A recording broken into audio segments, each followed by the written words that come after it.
Obunu gini kama chozunu Imana chukwa koti womo Onyele niu Nyelu yumi What am I looking for? See my God, he don't bless me, yo. He give you me, give me you. Obuni kife la chasha so, obuni kife me chasha me. My baby, you know say you go love me. Hey yeah, I do go. I could go. When I call your name, Shakara for me. Oh, Roma, I will be your Romeo. You go be my Julie. Roma, I will be your Romeo. You go be my Julia. Oh, give me your love and I'll go run away. Show me your love and I'll go use you play. Carry me, go me, I go follow you way. Follow you, they go. Maka Munagi, me and you. Okwa Munagi, my baby, and me and you. Me and you. Okwa Munagi, my baby, oh. Obuzi kife la chasha so, obuni kife la chasha me oh. My baby, you know say you go love me. I do go. I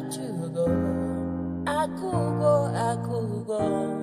When I call your name, Shakara for me. Oh, Roma, I will be your Romeo. You go be my Julie. Yeah. Roma, I will be your Romeo. You will be my Julia. Oh, Roma, I will be your Romeo. You will be my Julia.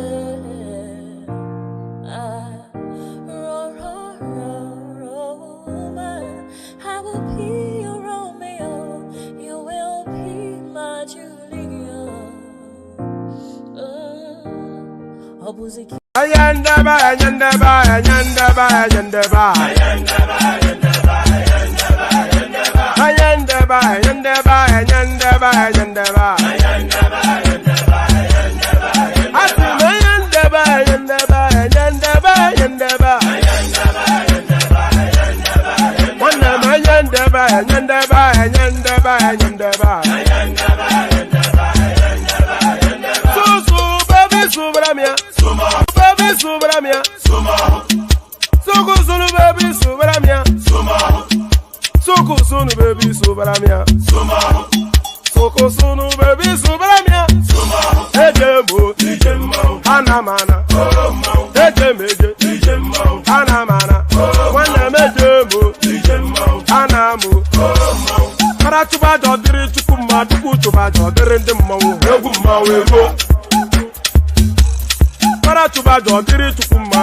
Obodo jisike n'ụbọchị eruona.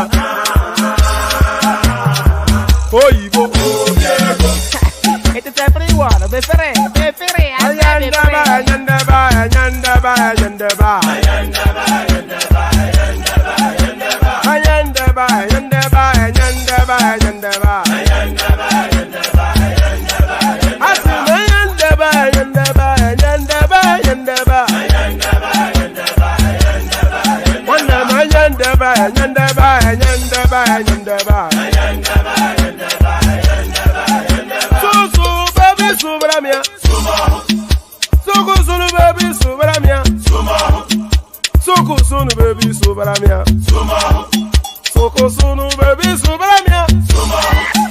Ladies and gentlemen, sometimes you just have to act like you are drunk, like you are crazy.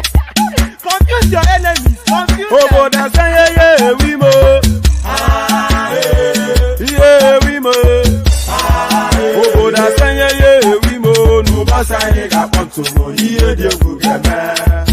Okwitara kara mi nguru ma mi ga kwuru m ụgwọ ya baby mo.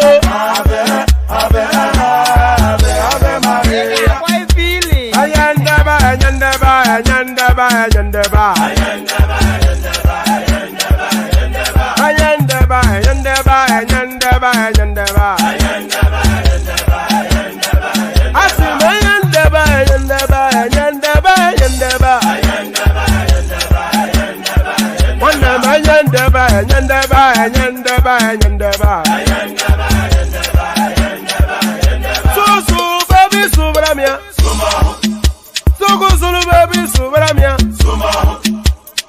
Sunu baby subaramia. Sunu baby subaramia. Ase kwa nefo ya banyo si akuna nyego bamukambasi ozo. Since I was born, but now I am getting youth. Akuna mota wakuna koga book.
Okay now.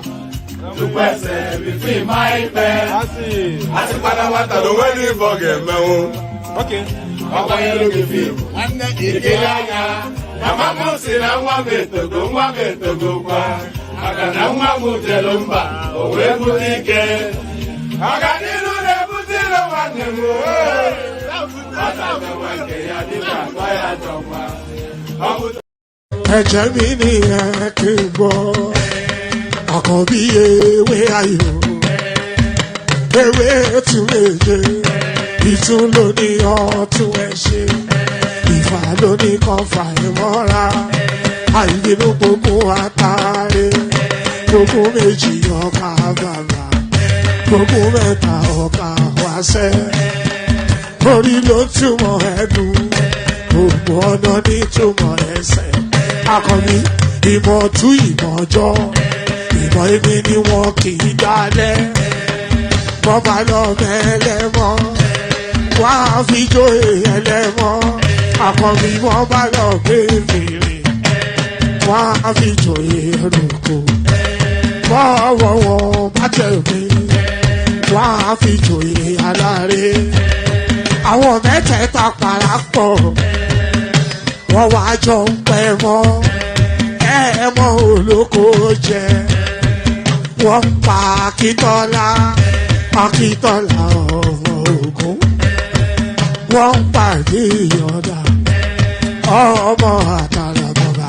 Àkọ́bí wọ́n ń pàdé ṣàtàdàdẹ, ọmọ bá Ìjẹ̀bú mèrè.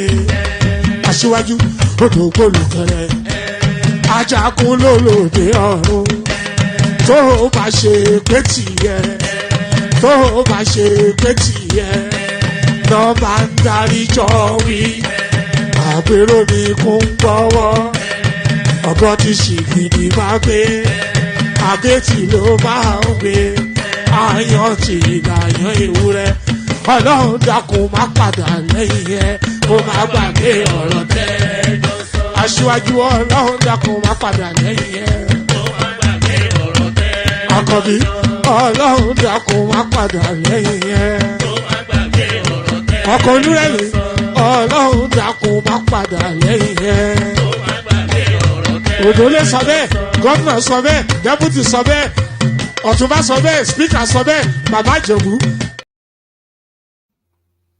And there it is, right there. So, Ti Otumba Sobe. Oh, I was going to bring you on Gideon. I actually slowed the music down because of you. So, we had somebody that was sorry, it's sweltering heat here in the UK. It's sweltering heat here in the UK, but there it is. Oh, yeah. So there she is. So let's have a chat with Gideon before we kick it off. Gideon, how far now? Gideon. Good evening. Our body, you don't reach 1 minute. Oh, wait happen now. We offend you. No, I just did busy. Oh, that's good. It's always good to watch you every time. They follow you. I know. That's good. So you get time today. Say me, you just enter. Say hello, Abby. I also still say hi to you people today now. Yeah. Say you go stay with us, Abby. I did. Stay there for a moment. In fact, there's something I wanted to speak to you about. Maybe I'll speak to you after the show. There's something I want you to get involved in. Are you still in Italy? Yes. Oh, that's brilliant. All right. Let me set you to the back and kick the show off. All right, stay there. So that's Gideon, one of the Gideon was one of the stalwarts, still probably a stalwart of the Tinubu phase during that election. She stood, she's from Edo State, and she stood front guard to say nobody's going to get past that man. She put up a feisty fight for the Jagaban. So there it is. Good day to you. Good to be in your company. And how are you? Good day to you. Good to be in your company. And how are you? So how are you? The usual protocol, click on the like button just as soon as you come in. Subscribe if you haven't done that already. And if you want to be an active, why is the weather not, the weather is always hot in the United States, Adama. So I'm not quite sure, but yeah, that's just the nature of it, isn't it? So yes, click on the like button just as soon as you're coming in. Subscribe. I keep saying subscribe, and I'm not saying surely we have new people joining us. So why is that not reflecting in the figures? So let the figures go up. We need to get past we're always having to get past a particular threshold. This time no different. So make sure you are subscribed. Click on the like button. Click on the subscription button. If you want to be an active combatant in the jousting march, that is the one man went to more experience. Then on guard with this hyperlink, that's a fencing metaphor. I suspect that no more than 10 people will probably understand that metaphor, but there it is. It's an old school metaphor, not that you are not intelligent or anything. Yes, if you want to be an active combatant in the fencing joust, that is the one man went to more experience, click on that hyperlink that says StreamYard, pops you into a studio space. Soon as I finish reading out the body of the talking points, I'll let you onto the screen, invite your thoughts. So we have a whole raft of so many types of news to contend with. And of course, click on the dollar sign at the bottom of the screen as well. Super chat, super sticker, super this, that, and the other to the platform. So we have the anticipation of 5 minimum super chats. So kick it off. Maybe a different name will kick it off this time around. Who knows? But yes, we have that anticipation. We have a mixed blend of all sorts of news to go through today. A lot of them, some of them heavyweight, some of them not. Some of them are international, because necessarily the goings on in Kenya has seized the attention of the African space especially. So in Kenya, a lot of you would know that they are rioting, demonstrating, protesting because of a spike in or a proposed spike, a proposed increment in taxation. So the whole of Kenya is somewhat set ablaze by the goings on there. So to the point now that the president of that country has been forced to straddle the national television to tell the populace that bill, that taxation bill that tipped them over the edge, that is no longer going to go forward. So he said he's not going to sign the bill into law, and he has requested the immediate withdrawal of it by the Kenyan parliamentarians. So let's watch just a minute of as the Kenyan president waves the white flag of surrender. So let's watch a minute of as the Kenyan president waves the white flag of. There's nothing else being spoken about within the African space outside of this. So let's watch as the Kenyan president waves the white flag of surrender. The white flag there. So let's do this. Consequently, having reflected on the continuing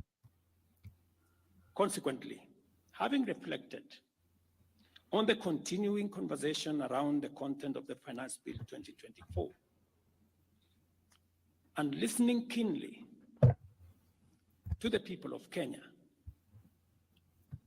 who have said loudly that they want nothing to do with this Finance Bill 2024, I concede, and therefore I will not sign the 2024 Finance Bill, and it shall subsequently be withdrawn, and I have agreed with these members that that becomes our collective position.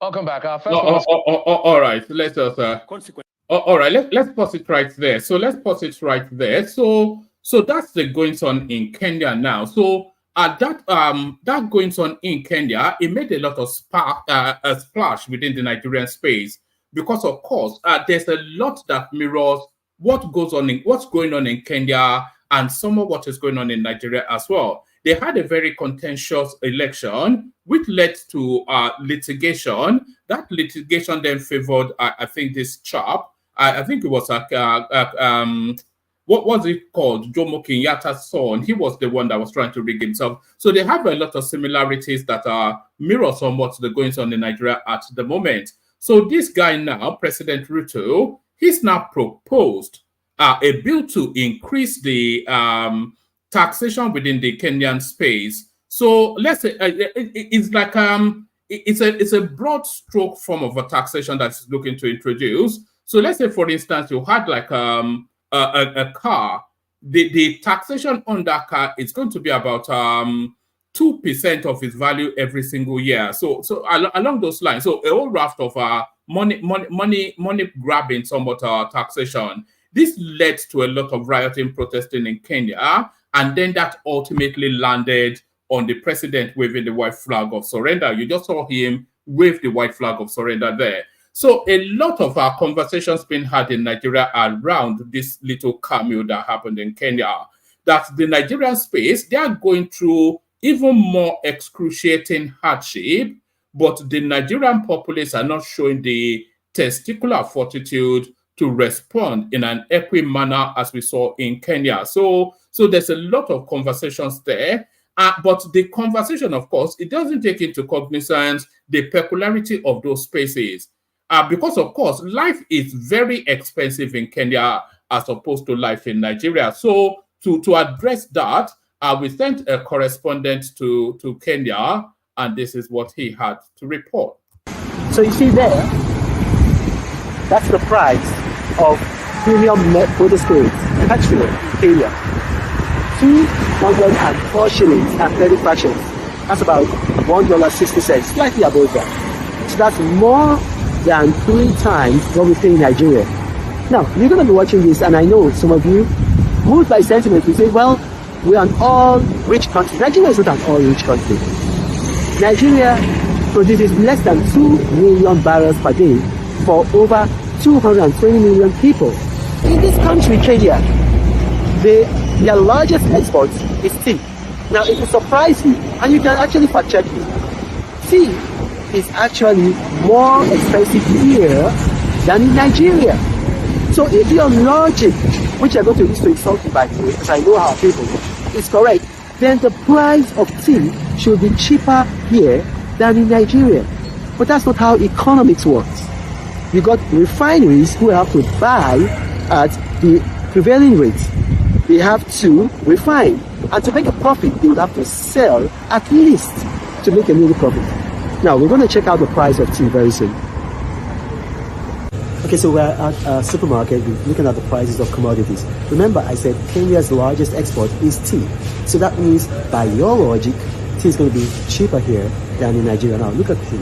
Now, that's Safari Pure Tea, high quality Kenya tea. Now, look at the price, 750 shillings. Now, 750 shillings, that will give you roughly $5. Now, will this cost $5 in Nigeria?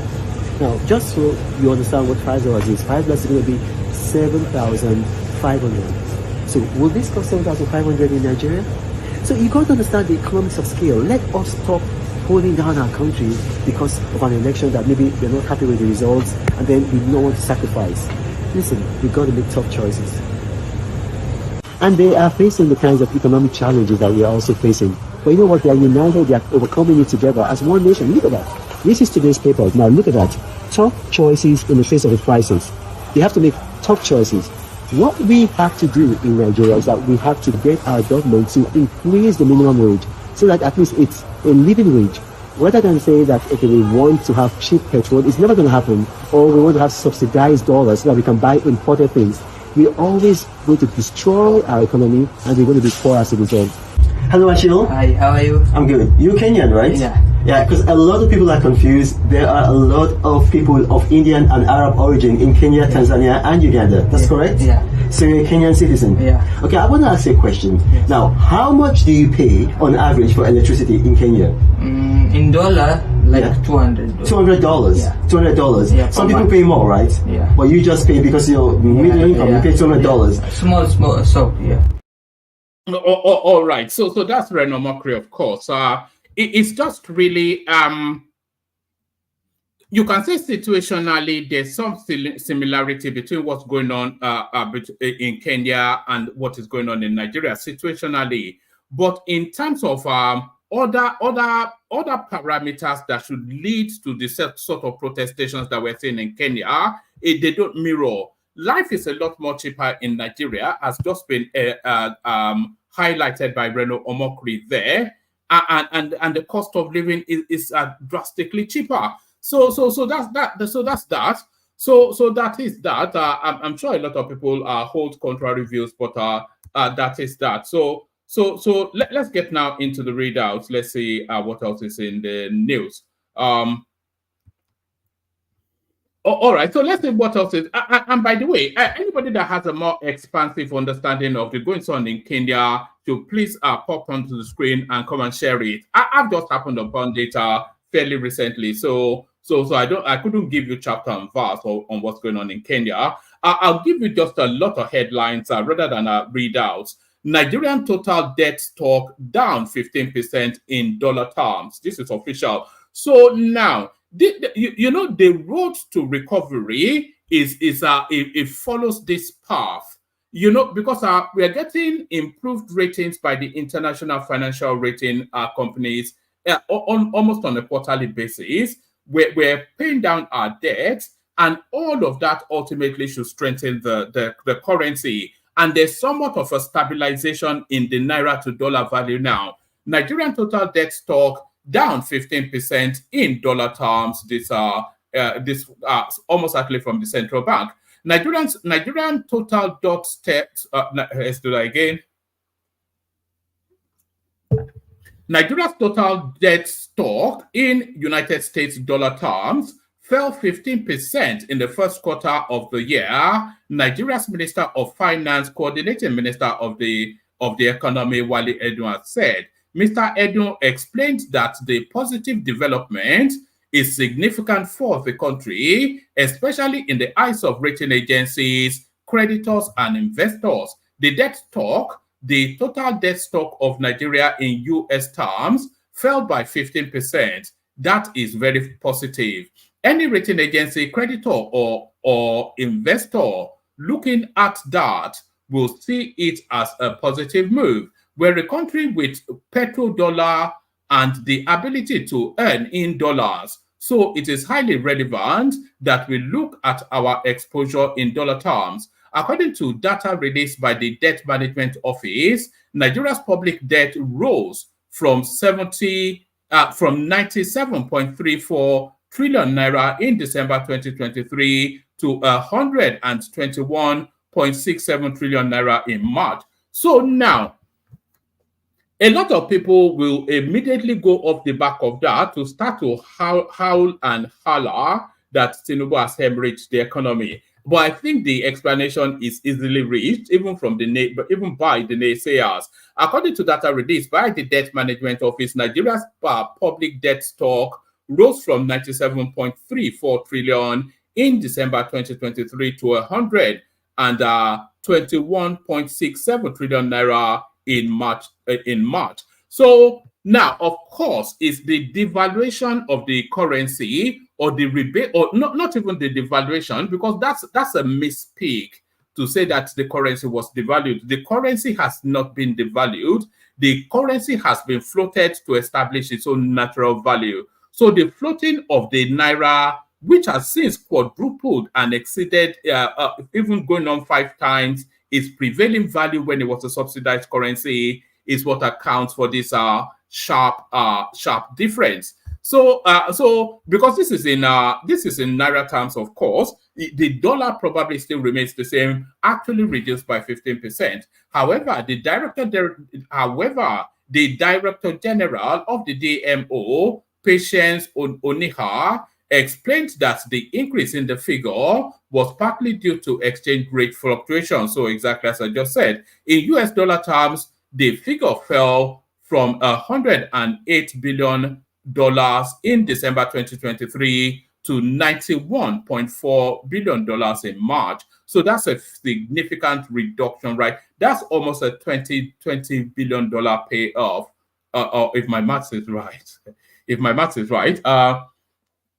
On Tuesday, Mr. Edun attributed the discrepancy in debt figures primarily to exchange rate fluctuations, noting that despite the 8 trillion naira increase in actual debt issuance, the overall debt stock in naira terms rose by 25%. Essentially, the headline tells us all we need to know. So we stay with the headlines only because I've got quite a few stories to read you. So let's go on to this one. Justin Sultan of Sokoto reacts to alleged deposition plot. So let's see what he has to say. Amidst the dethronement saga on Wednesday, June the 26th, the Sultan of Sokoto, Alhaji Saab Abubakar III, called on the Nigerian army not to allow tribalism into their affairs. He noted that such could divide the army and the country at large. So what has that got to him being deposed? That even makes no sense to me. But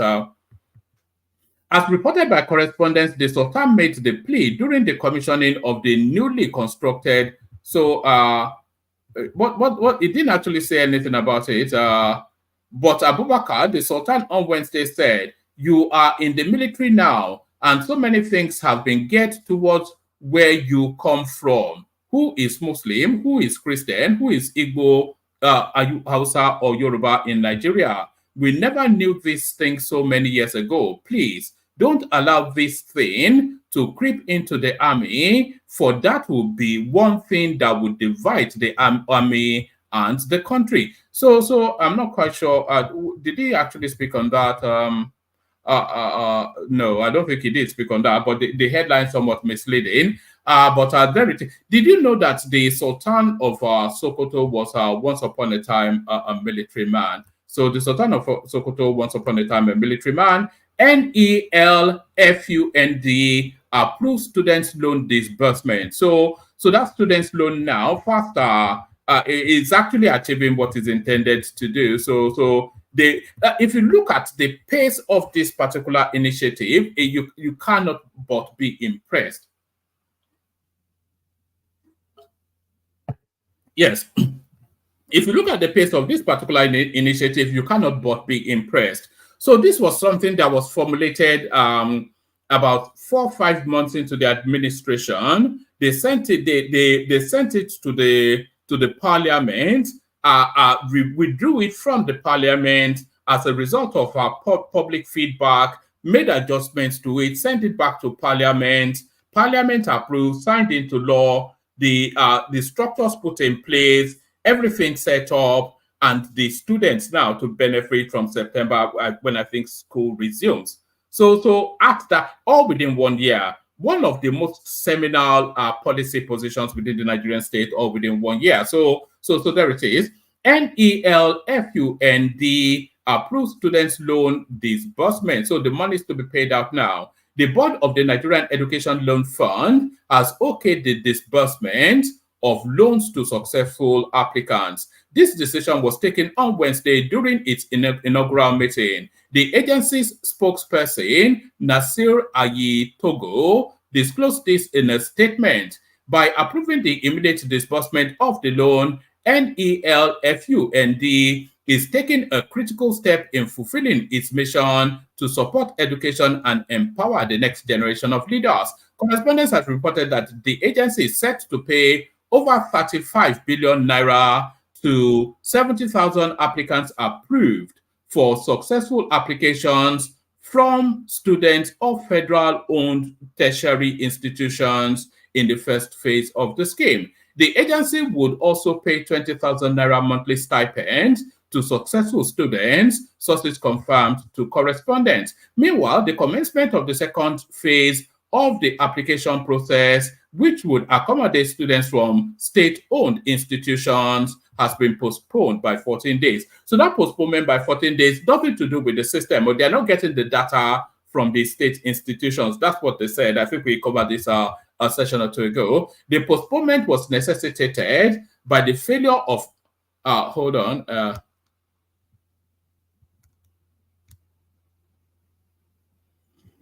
All right. Right. Right. The postponement was necessitated by the failure of most state institutions to upload their students' data on the NELFUND student verification system. So there it is right there. The money is being paid out. All systems go. Everything working like clockwork. Everything works like clockwork. President Tinubu tasks to investigate Dangote's weighty allegation against international oil companies in Nigeria. So this is something that Larry especially was speaking to when we were on this story a few sessions ago, that the same sort of weight that the government put behind Airpeace, Alanoyema, they should put that equal weight behind Dangote, because it's going through heavy assault from the international oil market space. President Tinubu tasked to investigate Dangote's weighty allegation against international oil companies in Nigeria.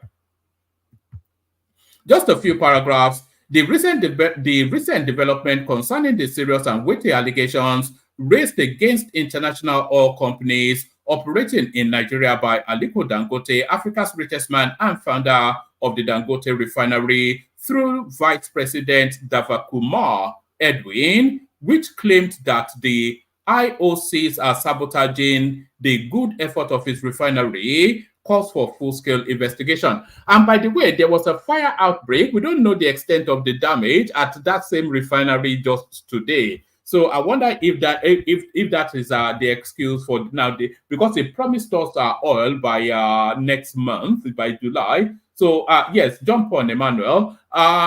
So I wonder if this will be the excuse then for that the oil not coming out. We make this clarion call because the Dangote refinery is a crucial industry for survival of our economy. So who's making the clarion call? We don't even know. So yes, essentially the headline tells us all we need from there. So the headline tells us all we need from there. Let's go on from that to another one.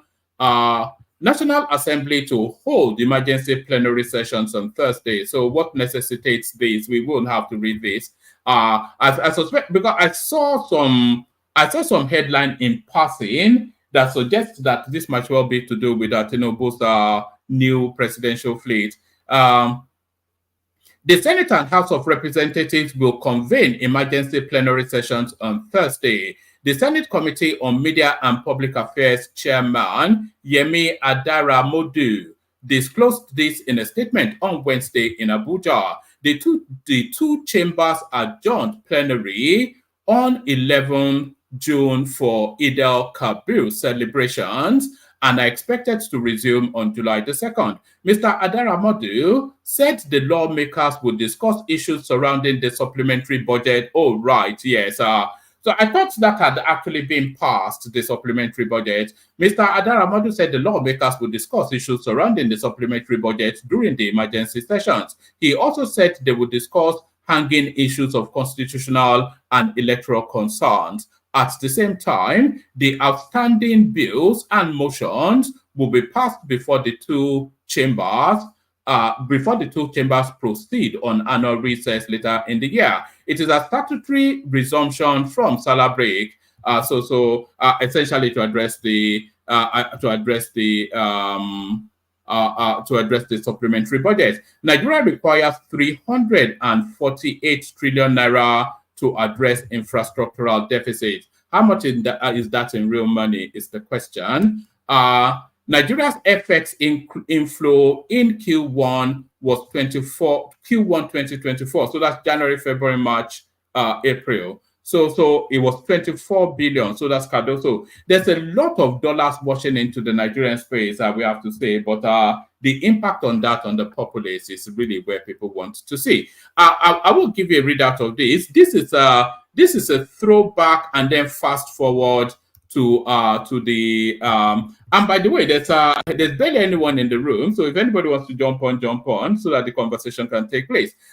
This is a throwback to the Saraki era as the governor of Kwara State. Remember, during that Saraki era, that was the time that Mugabe was chasing white farmers out of South Africa. So as Saraki ever want not to miss an opportunity, he gave them vast lands in Kwara State and asked them to bring their expertise in farming into Kwara State. So from there now to this headline, Kwara communities suffer deforestation, land degradation after departure of white Zimbabwe farmers. So there it is. In 2004, some displaced white farmers from Zimbabwe arrived in agrarian communities in the Shango district of Edu local government area of Kwara State on the invitation of the state government. The governor of the state at the time, Bukola Saraki, said they were invited to revolutionize agricultural practice and enhance the government's agroeconomic initiative. About 20 years after, correspondents visited some of these communities where he found local farmers enduring the brunt of the government-backed deforestation and land degradation as they contend with the worsening food crisis ravaging the country. Abdullahi Jibril, a local farmer in Dumagi, one of the villages affected by the takeover of land by the Kwara State government in 2004, now struggles to cater for his family from a small portion of farmland he said has been overused and barely gives him enough yield. So there it is. They were meant to bring over technology, but it looks as though they brought over devastation. So bring over technology, but they brought over devastation. All right. The room is not as populated as I would like it to be, so we might well go to this space. Then we've only got one person on platform so far, so let me go to this one. We'll do a little bit of this one. Hopefully the room starts to populate. Let's do a little bit of this one. This is the headline piece. This is Daniel Bwala versus Arise TV. Now, Atiku has described the visit to President Buhari as a Salah homage to him with no hidden intention. We're now joined by former PDP Presidential Campaign Council spokesman Daniel Bwala to share his perspective on Atiku Abubakar's visits to former Nigerian leaders and claims of political undertones to the visit ahead of the 2027 presidential race. Good afternoon, Daniel. Great to see you. Looks like you're having a fantastic time there in London. Welcome to Newsday. Thank you. All right. Thank you. Good afternoon. It's hot out here. Lucky you. We're in the rain in Lagos, but let's get straight into it. Seems like a harmless visit to fellow political allies and maybe former allies and those in the political circles. Why are we drawing the 2027 election into Atiku's visit to the north? Well, thank you for having me, and good afternoon to your viewers. One thing about politics is that anytime that season comes, you see a lot of activities. Some activities can be given a political meaning to it, and sometimes the visit can be said to be a celebration visit. But I quite agree with what Senator Sani said, that although the visit is deemed as a Salah visit or homage visit, but it has some political undertone, you know, of the 2027 alignment, realignment, and all of that, which is not strange to us in Nigeria. But I think that President Bwala'S Tinubu is in a well-positioned place as far as the 2027 is concerned. And I think that he is focusing on what he needs to do at the moment, which is to take away this idea of political talk and focus on governance and what he has to do. When the time is right, we will be ready. But definitely the movement is around you notice that little slip there. When the time is right, we will be ready. Who is we? He's an opposition figure, by the way, at least on paper. Would you believe that this guy here is a senior functionary of the PDP, the main opposition party to the government in situation? Answer what he has to do. When the time is right, we will be ready. But definitely the movement is around political inclination. So what tangible outcomes does Atiku expect from these meetings in terms of addressing Nigeria's current issues? I don't. And by the way, that is, I think it's on London Bridge right there. Behind him is the British Parliament and the unmistakable Big Ben. So he's chosen, like I said, he's sweltering. I wonder why he's wearing a jacket even. I might well send him a text later. Why would anybody be wearing a jacket in this sort of weather? He should have just had a white shirt on with the sleeves rolled up. But there it is. I don't know what former vice president expect. I don't speak for him anymore, right? He has his own reason for the visit, and he has people that can speak on his behalf as far as this issue is concerned. My point is that as a northerner, and I agree with the point by Senator Sani, that these meetings has political inclination. We have had and we have been hearing conversation around who is to be projected for 2027. The latest of the one we heard is that there is a plan to project President Jonathan and to be deputized by KWANKWASO. There is also a plan of another northerner from the northeast. All right. So that is a permutation that wasn't anticipated. So he's suggesting then that to wrestle power from Tinubu, they will use Goodluck Jonathan. You know, Goodluck Jonathan tried very hard to get the APC ticket in the build-up to the primaries and all that. So what he is suggesting is that they will use Goodluck Jonathan, a Jonathan KWANKWASO ticket to force Tinubu out of power. And then, of course, Jonathan only has one year left, one term left constitutionally. And then, of course, after that, those 4 years, the power transits back to the north. But then, if Goodluck Jonathan, if he takes over from Tinubu, that means that the power will still retain in the south for 8 years anyway. So that's one thing, but that's not the calculation. The calculation is for 2031. So if Tinubu gets his second term, power will still transit back to the north, but Tinubu will decide the northerner that takes power. And they are reading the smoke signals coming from Tinubu that is looking to break the Fulani hegemony. It might even well be a Fulani man, but maybe not of the ilk, maybe not a far-right one, like El Rufai or Buhari, Estwal, and all of that. So that's where the permutation is. So they wrestle Tinubu out of power in 2027, put Goodluck Jonathan there, and then Goodluck Jonathan, they know that Goodluck Jonathan is very malleable. He doesn't have a constituency because it comes from a very small section of the country, and it doesn't have political power or political potency. So I don't remember you mentioning him, OAB, but there it is. He's a mention now. But they are going to use, and that is a very potent ticket, by the way. KWANKWASO, Goodluck Jonathan being the lead, of course, and then KwaNKWASO being the deputy. So they will use that to force Tinubu out of power, and then, of course, then hand over to North. But then Buhari, Etel, Rufai and co, they would then get to pick who succeeds Goodluck Jonathan. So that's an interesting permutation right there. But is it sufficient enough to beat Tinubu, though? It's just the thing, but I will say. And there is also the plan that of the PDP merger, right? But what fact that we all know is that Atiku Abubakar is going to run. And because he's going to run, any other plan to project another person in the Northwest will work in favor of President Bola Ahmed Tinubu. Two, if indeed the rumor is true that Jonathan is going to be paired with KWANKWASO, the bigger question the Nigerian people will ask is whether that combination will deliver. Remember, we are going forward, we are not retrogressing.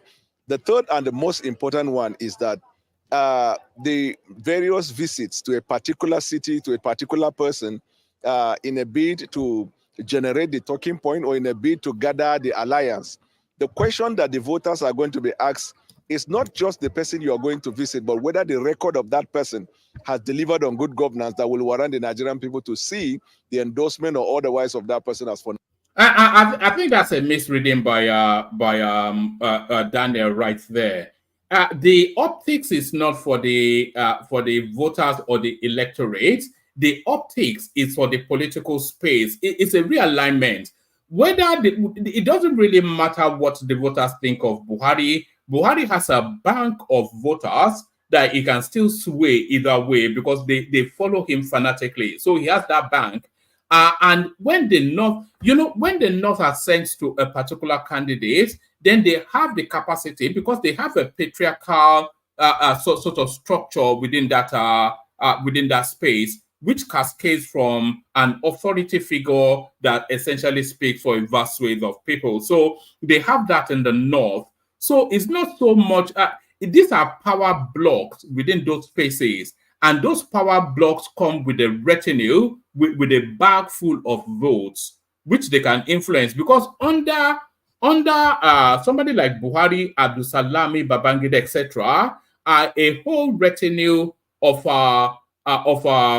emirs, of settlements, imams, etc., who are all on under their payroll and influence. And under that emir, imam, etc., is a vast swathe of population who act mainly or almost solely to the whims and caprices of those spaces. So it's not really about the electorate. It's signaling to the central space that they are recalibrating to take the stock from the North. So I think Daniel may have misread that somewhat. Fundamental to the outcome of 2027 presidential election. But I know that when A is calculating, politics is like a game of chess. When A is calculating, B is not sleeping. What President Bola Ahmed Tinubu is doing at the moment, if you have noticed and have seen his trajectory in the past 1 year, is that he's building bridges. He's making effort to reach out to people even on the other side to see if he can bring them together. And let's look at the nation building as a Nigerian project. And so just like in the game of chess, when you think you're taking a particular move, the other person is also thinking of taking a particular move. And that's why somebody like me who is from the North, who also has worked with President Atiku Abubakar in the past, I am in a better position to tell you that looking at the circumstances and looking at what President Bola Ahmed Tinubu is doing, by 2027, there will be nobody that will be strong enough to compete against President Bola Ahmed Tinubu. It's a fact that I know. He wants to deliver on good governance. He wants to lay the foundation for a good economy for the Nigerian people. He has. That's a conversational space that we have touched on this platform severally. The way Tinubu, and by the way, that KWANKWASO Jonathan ticket, it is not anything that has any strong legs, because KWANKWASO is more than anything else a Tinubu man. It is more of a Tinubu man than during the build up to 2027, the whole North, they tried but failed to persuade KWANKWASO to step down for Atiku Abubakar. And KWANKWASO, of course, knew he wasn't going to win the election, but he knew he was going to take Kano State away from Atiku Abubakar. So and he knew the implications of that as well. So KWANKWASO is more a Tinubu man than anything else.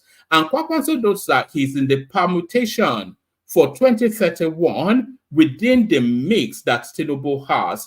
So that KWANKWASO good luck Jonathan ticket, it sounds sexy in the headlines, but in the real of politics, maybe not something that has any veracity. But has also begun to implement certain projects in some parts of the country that is generating a good talking point for him. So if A is planning, B is not sleeping, that's the point I want to say. All right, thanks for that point, Daniel. I'm not sure how long you've been in London for, but here inflation is biting. Insecurity is also ravaging across many parts of the country. Electricity is at an all-time high. The exchange rate, though it has stabilized, is in a place we never expected it to be. So when we speak of a 2027 election and President Bola Tinubu being in a perfect position to deliver on good governance and being in a perfect position to lure voters, I'm just curious as to what indices you're using.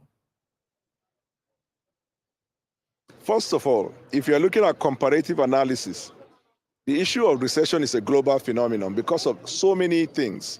What they call the war between Ukraine and Russia has affected the economy around the world. Even the United Kingdom, where I'm speaking from, they just came out of recession. As strong as the economy of the United Kingdom is concerned, they just came out of recession. And right now, there is a growing discontent against the current government of Rishi Sunak. And so people are even looking to the next election coming up next week. And that government is said to most likely be on its way out in the next few days. That Rishi Sunak government. Right. So the idea of the economic problem is global, but the point to be made is, in the midst of the cacophony, what is the government doing? I think that's the most important thing, because 2020... You know, that is the most important thing. The government is doing a lot, but all these people, they run around, they say it's lamba and all this sort of funky language that they use.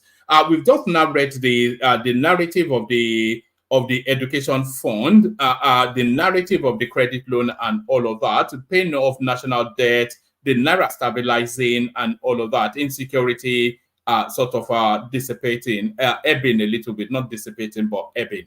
27 is way ahead. And certain plans that the President Bola Tinubu is putting in place, by that time it will have come to maturation. By that time it will have come to fruition. By that time people would have they will begin to see the realities of those policies. For example, if you look at the coastal project going on, by that time there would have been massive improvement along that axis. If you look at agriculture and the policy of the president around agriculture, by that time there would have been food sufficiency in the country.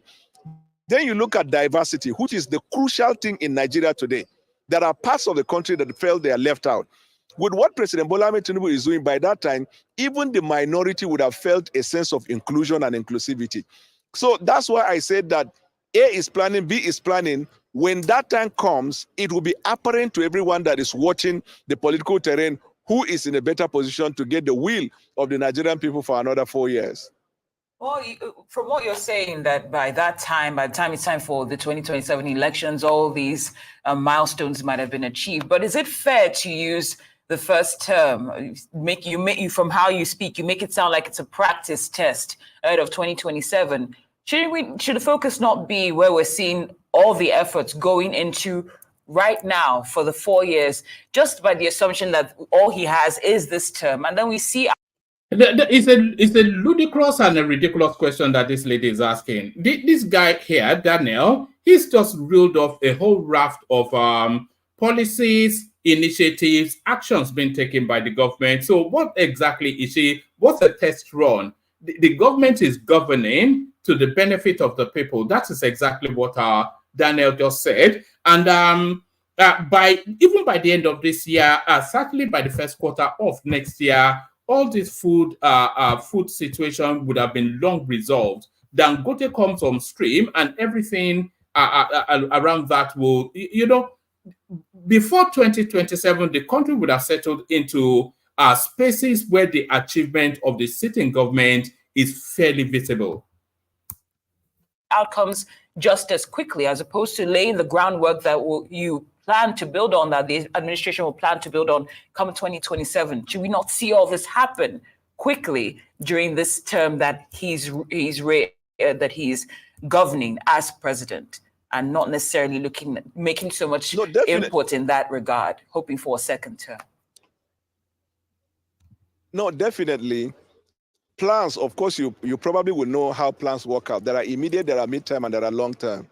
The reason why I'm talking about certain long-term and then the midterm plan is that some of these plans will take about a year or two or even more to come to maturation. That's why I'm talking about the midterms. But there are quite a number of things that the President Bwala'S Tinubu administration is doing at the moment. If you look at student loan, you look at the increased allocation to the state, if you look at the collaboration between the federal government and the state government, there are various areas of our economy that things have already begun to be seen. So the bigger picture, which is what I know opposition are going to use to campaign at the time, it would have been too late, because what you are intending to campaign for or against would have been in a better position to the advantage of President Bwala'S Tinubu. That's the point I'm saying. But that is not to suggest that because they are planning against 2027, therefore the president isn't doing anything, is waiting for second term. Most of these things are to happen before voters go to elect against the 2027. All right, let's revisit this potential ticket that you've put forward, which is that of Goodluck Jonathan and KWANKWASO as a potential ticket for the 2027 election. We all know the history between these two gentlemen. They've had quite a colorful relationship in the past. I'd love to know what it is that, what information do you have that has led you to publicize the information that there's work being done for such an alliance to run for office? Our ears are on the ground and our eyes are seeing what ordinary people are not seeing. These are two factors. Number three, the character of the person you are hoping to project. Assuming you want to project Goodluck Jonathan because you think when he comes on board, he has just 4 years. Then the fact that you're going to put forward is President Goodluck Jonathan, when he comes out in 2027 in the Niger Delta, is he capable of winning the entire Niger Delta? Because on the other hand, on President Bwala'S Tinubu's side are also gladiators from that part of the country. Number two, if you are thinking of floating Jonathan and KWANKWASO, the very fact that there is another northerner that is also going to run will neutralize the effects that KWANKWASO will probably bring on the table. Above all, KWANKWASO, I don't see the justification in KWANKWASO coming out to run against President Bwala'S Tinubu because they have a lot in common. It will be in the interest of KWANKWASO to work with President Bwala'S Tinubu so that after President Bwala'S Tinubu finishes the second term, then KWANKWASO will be in a prime position to get not just the support of President Bwala'S Tinubu, but the support of the entire northern Nigeria. So the equation, whichever way you twist it, works in favor of President Bwala'S Tinubu than against him, because all these gladiators that you're mentioning that are likely to be in the front burner when the time comes, either he has a comparative advantage over them or he has an alliance with them that will make it impracticable for them to be able to pull through against him. Above all, there are only two politicians in the country that are heavily strategic, President Bwala'S Tinubu and Atiku. And President Bwala'S Tinubu won the election when the odds were against him, both from his own party and from externally. Now, if he could win in the... You know, a lot of people don't pay enough attention to that particular thing that Daniel just said. Tinubu won that election against all odds. His party was against him. The opposition spaces were against him. There was a large crew of youth people, and not the majority of the youth, but a vocal minority amongst the youth, were playing all sorts of skittish things to mock and ridicule him. So everything weighed against him in that election, and he fought all the way through to win. So having done that, now having all of the instrumentalities of state at his under his control, he will now go on and lose the election in 2027. How is that even a thought? It's an absolute impossibility. And even in a straight fight, it will still be a struggle for him to lose anyway. But there it is. Midst of the cacophony, what makes you think now that he's in a prime position to use his goodwill and expand the broad base of collaboration that it will be impracticable for him to get the second time? And like I said, that this conversation has only come to the front burner because it is raised as an issue. But for the president, he's not thinking about that. He's focused on governance. I have not seen him talk about 2027. I have not seen him talk about, even when the Labour Party, they claim to be the Labour Congress, which is of course the offshoot of Labour Party, bringing in certain, strike action as part of politicking and the rest. President Bola Ahmed Tinubu has maintained the composure in a way that he refused to be a part of this politicization of governance. Because the minute the president gets distracted by this conversation, that means the president will be distracted from the governance that is presently focused on, and we have enormous tax on the table. So President Bola Ahmed Tinubu is fixated on them. He wants to deliver governance. He wants to build a nation where no man will be oppressed. He wants to build a nation where we will give to our children a flag that is not stained. He wants to build a nation where minorities like Daniel Bwala will have equal opportunity in national life. These are the facts that I know will work in favor of President Bola Ahmed Tinubu when the time comes.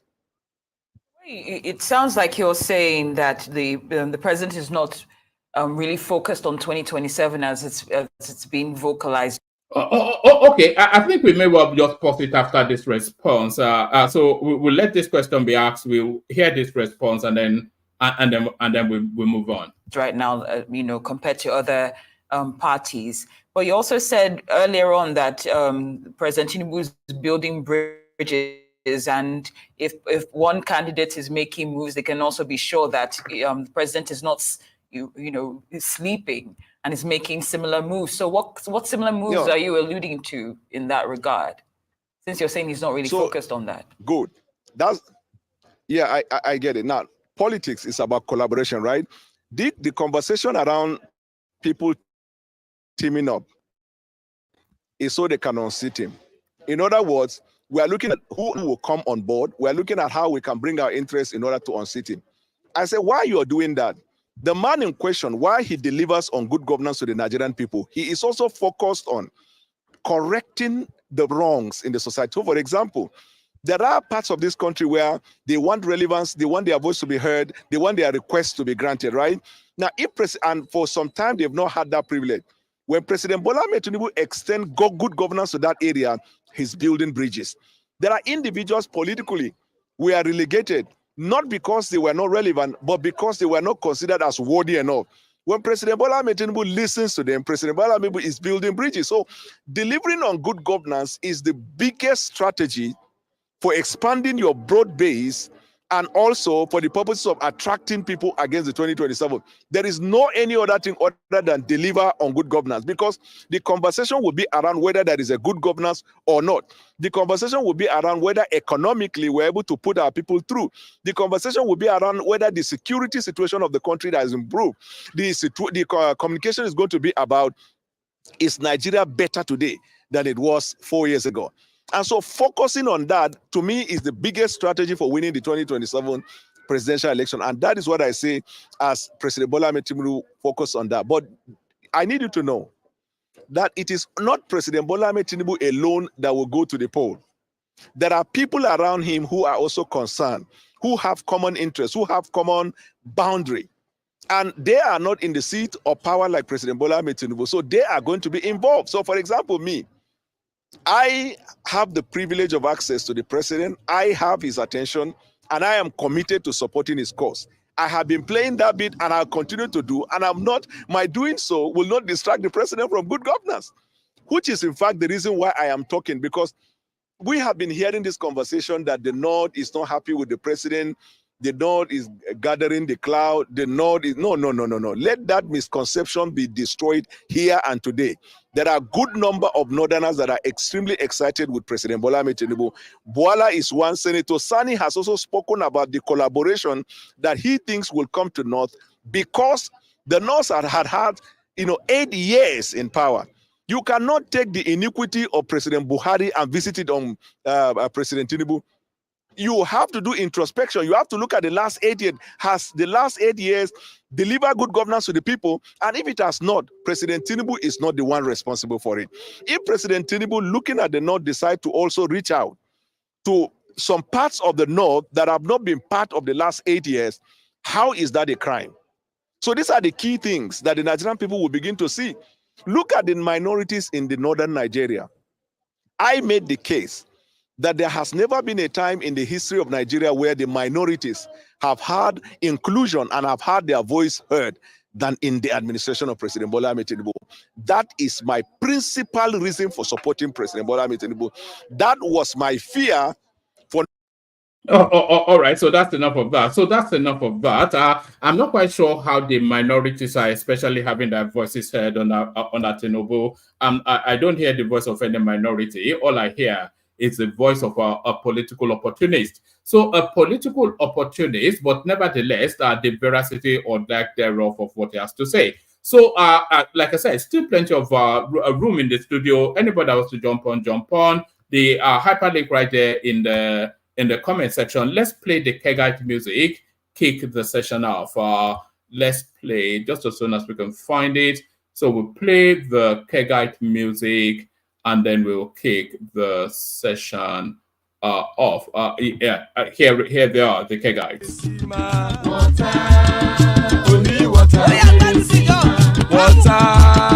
Only water, where they see ma.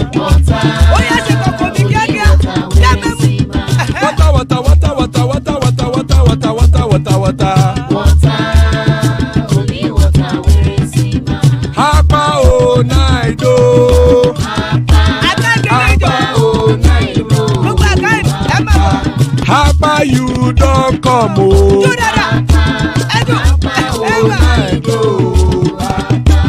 Hapa oh night oh.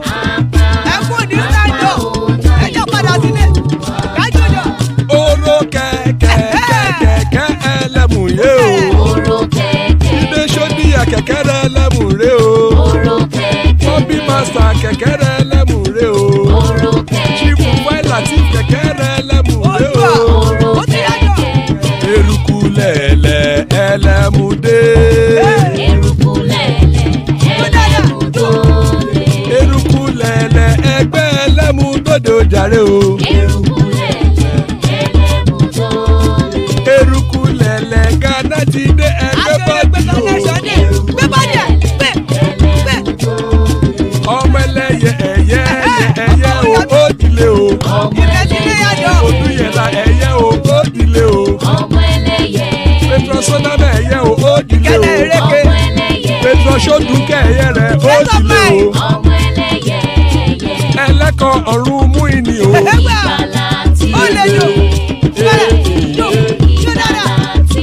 Àkùkọ ọ̀run mẹ́kọ̀.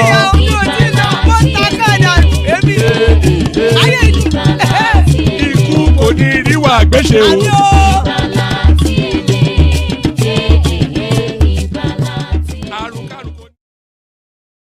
And that's it right there. Ikoko Niru Agweshime, that have nothing to do with us. So joining us, Baba, good to have you. Baba, Ajan Lekoko in the house, good to have you. Ajan Lekoko. Solly is with us, good to have you. Solly, gas them up. So good to have you, gentlemen. Good to have you here, gas them up. Like I said, plenty of room in the studio. Anybody else to join? Shall we kick it off with Solly, if he's ready to go, or is he asleep already? Solly, Baoni. Solly. Can you hear me? I can now. Now you've unmuted. How are you? I'm fine. I was sleeping before. I just actually woke up. You sleep a lot. How many hours do you sleep in a day? One man, lately I've been sleeping early. Even myself, I don't know what's happening. Are you pregnant? No, I can't be. All right. That would have been a new phenomenon. So what's going on? I heard that you want Dangote's refinery. Yes. That's I could actually look for a clip of it. Yes. Are you inferring sabotage? Is that what you're inferring? Yes. So since he was talking about cabal this, cabal that, I'm willing to believe anything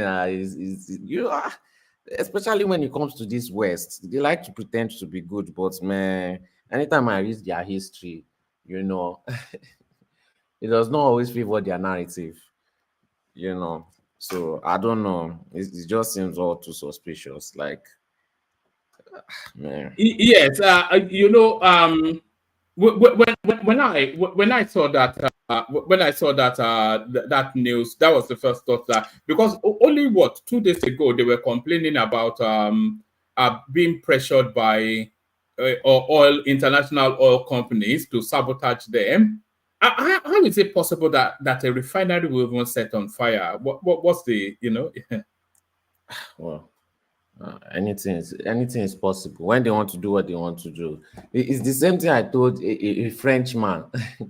If you want to bomb somewhere, the bomb does not have to have nice design. It does not have to be brand new. Because he was telling me that, oh, Russian bombs are old. This one and that one, they are not even. I told him, bomb is bomb. It does not matter if it's 30 years old. It does not matter if you made it with $10 or $1. Bomb is still bomb. You know, they've done the sabotage they want to do. They've delayed the work. You know, they've gotten what they wanted. But how is it going to play out in the future? Are we going to have delay? You see that the international companies, they refuse to sell Dangote oil, you know, to refine. God will punish them. I'm not sure that they refused. Did they not buy about 3 million barrels from the United States? From where? From the United USA. States. I don't know about that one. He did. Yes, he bought about 3 million barrels from the United States. But I know they were giving him trouble with See, that. you people don't know business. You people don't know how business works. Dangote is a businessman. Things are working. You guys stop complaining and stop being lazy, low IQ. How do you mean that?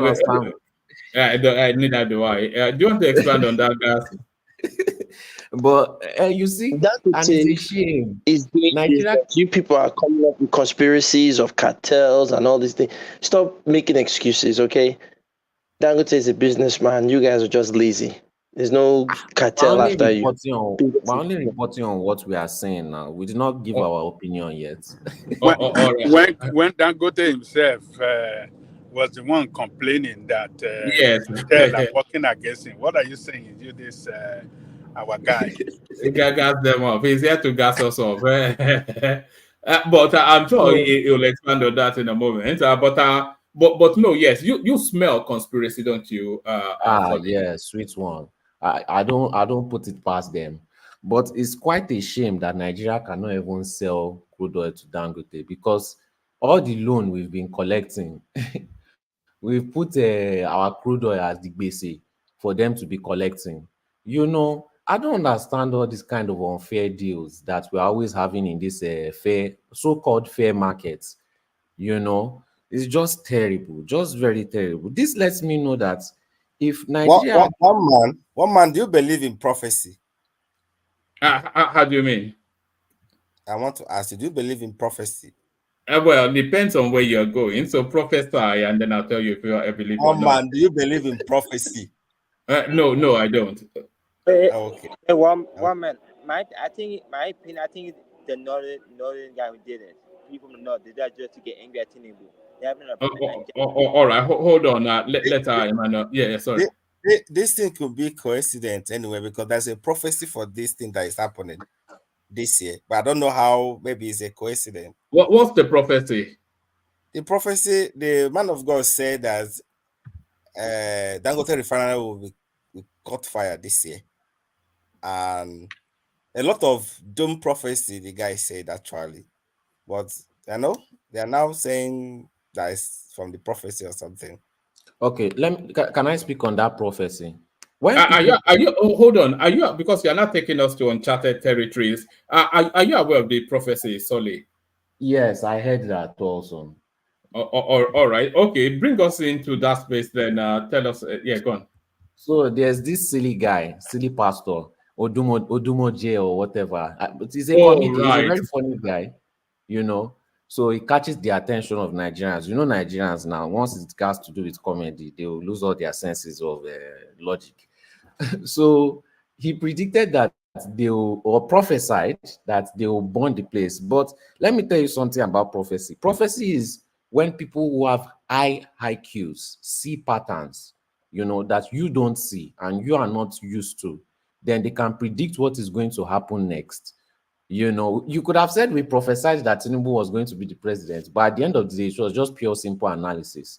This is something that he probably has seen happen in his area multiple times. So it was very easy for him to predict like something like this was going to happen. I don't think you can use probability for this one. The chances of Dangote refinery catching fire is very remote. No, but it's refineries, every day. There's always fire incident all over the world. That's why they are built unit by unit. This is just a small unit. Yes. In the whole complex in the refinery, and they brought it down. Simple. 3 days, 4 days, they'll fix it. And yes, it's all over. They start but again. It is a sabotage attempt. So they have to be on high alert. Because one thing I know is that these people, if it means they have to take down the whole of Nigeria and turn it to Libya, it will seem impossible, but they will do it. They will do it, and they will deal with the consequences later, because it will not really affect them visually in where they live. So they have to put it on, and that's another problem. The security in the country is not good. As people are getting poorer, I'm hearing about, you know, criminals getting bolder and bolder. You know, you say millionaires are leaving Nigeria, but millionaires are living everywhere. It's all over the world. You know, even in UK, millionaires are leaving UK too now. Everywhere, millionaires are living everywhere. They are going to somewhere better because things are getting worse everywhere, and criminals are getting bolder and bolder, and security all over the world. And it's not just Nigeria. All over the world, police don't care anymore. They are not doing their job. They are not really chasing criminals. Everybody just wants to relax. You know, so I'm noticing it too, Seth. Maybe it's time to start moving to Monaco. Please, God. But it's sabotage attempt, Sha. So let's see what happens next. We'll see if he can actually deliver. Well, because I know he likes to make money and he'll be able to fight all these battles. All right. Do you want to take us to Kenya? Have you been following what's going on there? What's your assessment of the situation? Well, I was surprised that it actually worked. You know, these Kenyans are soft. Nigerian politicians would have never agreed for anybody.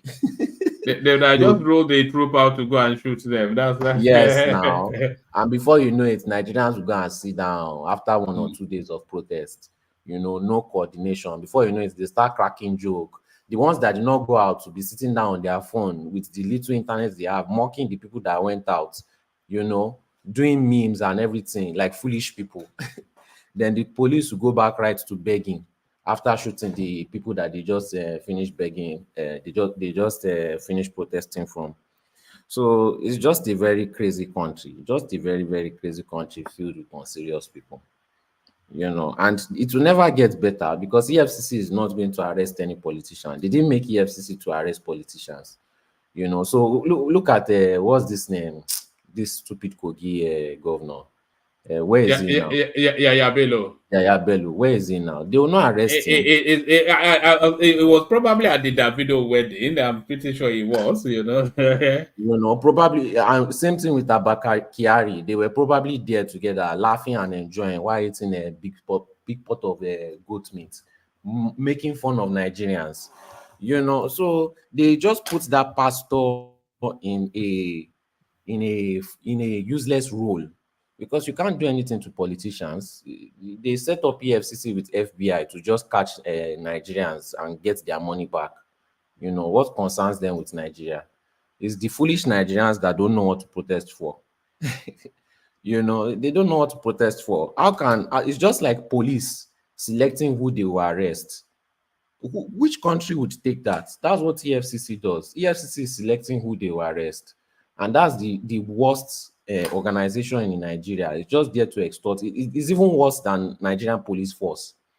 You know, that's what Nigerians are supposed to be protesting first, that should be removed. SARS is not even really their main problem like that. EFCC is their problem, you know, because it's the most unfair organization in Nigeria. All right. Is there anything else that caught your attention in the news cycle today? Davido's uncle left Osho State, you know, in the trenches, you know. lack of security, no food, nothing. He went to go and be dancing in wedding. You know, this kind of people, they are supposed to be burning them alive. No. So are you saying he should not attend his own nephew's wedding? What has he done for Osun State since he became governor? Yeah, but that's a different narrative now. The fact that he's successful or not successful does not mean he should not attend family events. Should he not go to his daughter's graduation because Osun State is not as it should be? Okay, let me put it this way. If he did not make it to that Davido's, I'm not saying he can go, but if he did not make it to that Davido's wedding, I'm sure majority of Osun people will be very happy about that. Why? How does that affect anything? Because he has done nothing for them.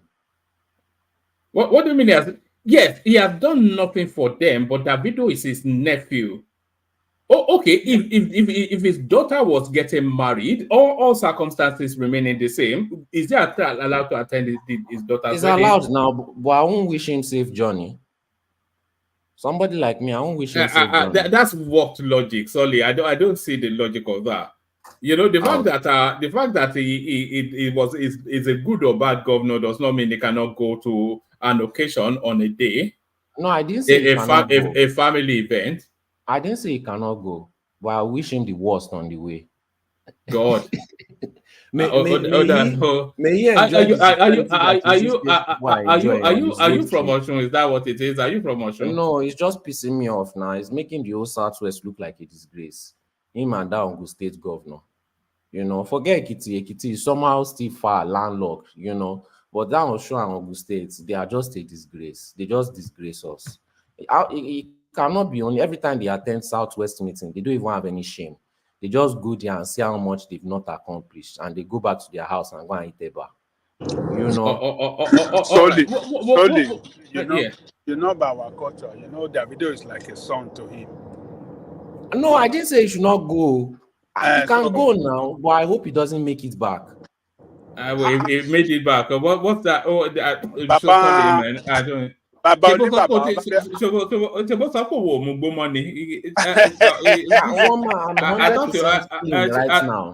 thought you said you stopped smoking weed. I'm 100% clean right now. I'm just tired of okay, maybe you should start smoking weed then, because you make no sense. I'm just tired of all this nonsense, because the joke on the Nigerian people is becoming too much. You know, it's becoming way too much. You know, I get your point though. It's not necessarily the wedding; it's the excess that the ruling class is gorging on, all to our viewing. You know, yes, they are swanning it around. About 50 vehicles to drive their son to school. You know, private jets everywhere. Opulence. You know, parties all over. And you guys sound jealous. You guys sound jealous. You don't sound jealous. When you look at videos of Nigerians before with these politicians, they used to smile with their full shining teeth. That shining teeth has been reducing little and little. It will get to one election period where you will not see anybody smiling. You guys don't sound like winners. Okay. All right. Well, there it is. All right, but no. I'm not sure I'm on board with you on that. Do you want to take us to one more topic, and then I'm not sure, because you don't especially care for politics. You like the lighter stuff. Do you want to speak to the government reducing the country's debt by 15%, just all within 1 year? Is that good news somewhat? But they said that the debt was increased by 10 times. I read somewhere. No. That's a you see, this is the thing that irritates me. That's a misreading of numbers. Now, the debt was about let's say 97 trillion. Now it's 121 trillion. So you say, of course, 121 is a vast increment from 97 or 91. But if you look at the dollar at that time, that's naira, of course, 97 trillion naira, now 121 trillion naira. So the 97 trillion naira at that time was the equivalent dollar value at that time. now that the dollar value is now 3-4 times what it used to be, then commensurately you see that reflecting in those figures. But the overall substance of the debt itself, you say, let me actually show you the headline. The overall substance, Nigeria's total debt stock down 15% in dollar terms. So in dollar terms, still is down. That's the main thing. So what's the total amount that Nigeria owes? It gives us a figure. It gives us What's the figure? $91 billion. No, it's embedded. Yes, it says in US dollars, the figure fell from $108.2 billion in December 2023 to $91.4 billion in March. So a significant reduction. And what was the cause of the reduction? It's prudent management, removal of this fuel subsidy. The country awash them with money, and they're using it to service their loans. You see, the country is working. You guys are just not winners, man. Stop complaining. These guys are just losers. Stop complaining. Nigeria is great. We never said Nigeria is great, by the way. I know that's sarcasm, but Nigeria is great, you know, and the greatness about to be unlocked by your president. We never said Nigeria is not working. We're just complaining about the little things, you know. It's not just about Nigeria. There are also people living in that country. You have to understand that also. And those people are getting ready. As every day is passing, they are getting ready and eager and bolder to eat the rich. You know, it will seem like film trick, but anything can happen. You know how it will only take one trigger for what happened in Kenya to repeat in Nigeria. I think all of the elements are there, but does the Nigerian populace have that push to do that? The difference is those Kenyans, they are very coordinated, you know. They know when to start, they know when to stop. Nigerians don't know when to stop. They don't even know when to. They don't know when to start now. Yeah, let me say something about this. You know why it will not work in Nigeria. We are very, very divided. What are you buying? You sound like you're in a market. Me, one man. Yes. No, I'm just here. Antitola is there. Who is Antitola? One man, family now. Olusco. What movie are you watching? It sounds like what movie are you watching? One man, family. Kilode. No. Apologies. It's actually coming from me. It's coming from me. Sorry. I'm hearing some sound in the background. I thought it was you, but it's coming from me. Sorry, carry on. No. Sorry. It was coming from me. Yeah. Sorry. Carry on. Okay. Yeah. One man. What I'm saying is, like what happened in Kenya, you know, if you look at the incident of NSAS, you see that along the line, the politician divided them and infiltrated them with a lot of things. You understand? And if you look at that NSAS, the Northerners didn't really join the protest. So now, if there's going to be a protest, it's not going to come in a very harmonized way, because you hear the Southeast feeling they are not interested, you hear the Northwest, you hear the Northeast, all of them feeling not interested. Even the Southwest, that always the originator of NSAS was harmonized. And again, can I correct you? You said it's the government that divided them. It wasn't the government that divided them. It was when they started bringing Nnamdi Kanu element into it that violence started getting brought up. And then the government divided them. Before that, the Northerners participated in NSAS. Yes, they did participate.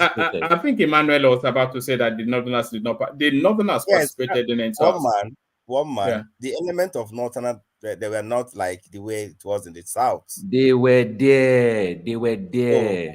So they were not really there. In fact, they used them to disperse some of these answers then. So they were not in they were not in one, voice. They divided them so much. So now, they if were there's going to there. be, Just because if you there's going didn't to be, focus on them does not mean they were not there. All right. So, sorry, bring that space home, and then I want to go on to I'll go to gas them up. Then, Baba, I want to open up that Kenyan conversational space, and I think one man, you can't yeah. keep me here long, go. No, I won't keep you here long, but yes, let me do it in that order. I'll get to you quickly enough.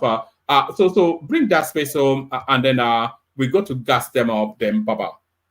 So if there's going to be another NSAS tool, government will not be able to control it or stop it. That one I can guarantee, because Nigerian government is not the only one that is to learn. Nigerians too used to learn.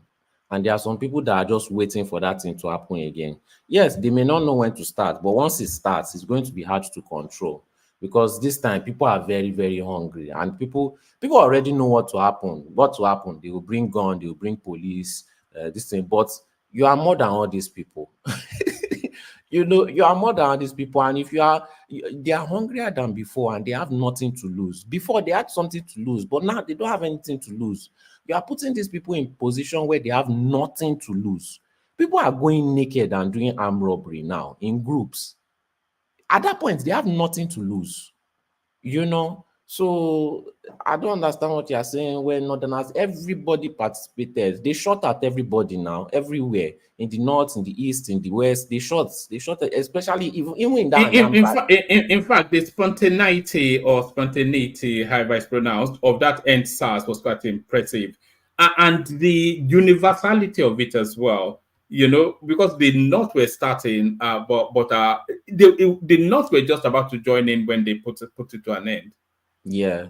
So if not for Nnamdi Kanu, who knows what would have happened? But yeah, let them just reduce this. They just need to do something about the people, because that thing is a ticking time bomb. If anybody had any hidden agenda against Nigeria, that ticking time bomb, they will blow it off. So I don't know. They have to do something about it. I keep on saying it is be like film trick, but that time bomb is still ticking. About the 15%, I don't really know much about the economics, so it seems good to me, but I've not seen anything on ground that is for the betterment of the people yet. All right, and that's an excellent spot to land it, because for all of these things all of these positive reports that the government is giving us, the only real thing that would determine if they are doing well or not will be the price of Gari at the market. If people cannot afford Gari, then don't worry about whatever Fitch rating you have or however much you've paid off in the debt. The price of Gari will ultimately determine if a government is successful or not. But thank you, Solly. So Solly, stay with us. Let's go to gas them up to take us to Kenya. So gas them up. What's going on in Kenya?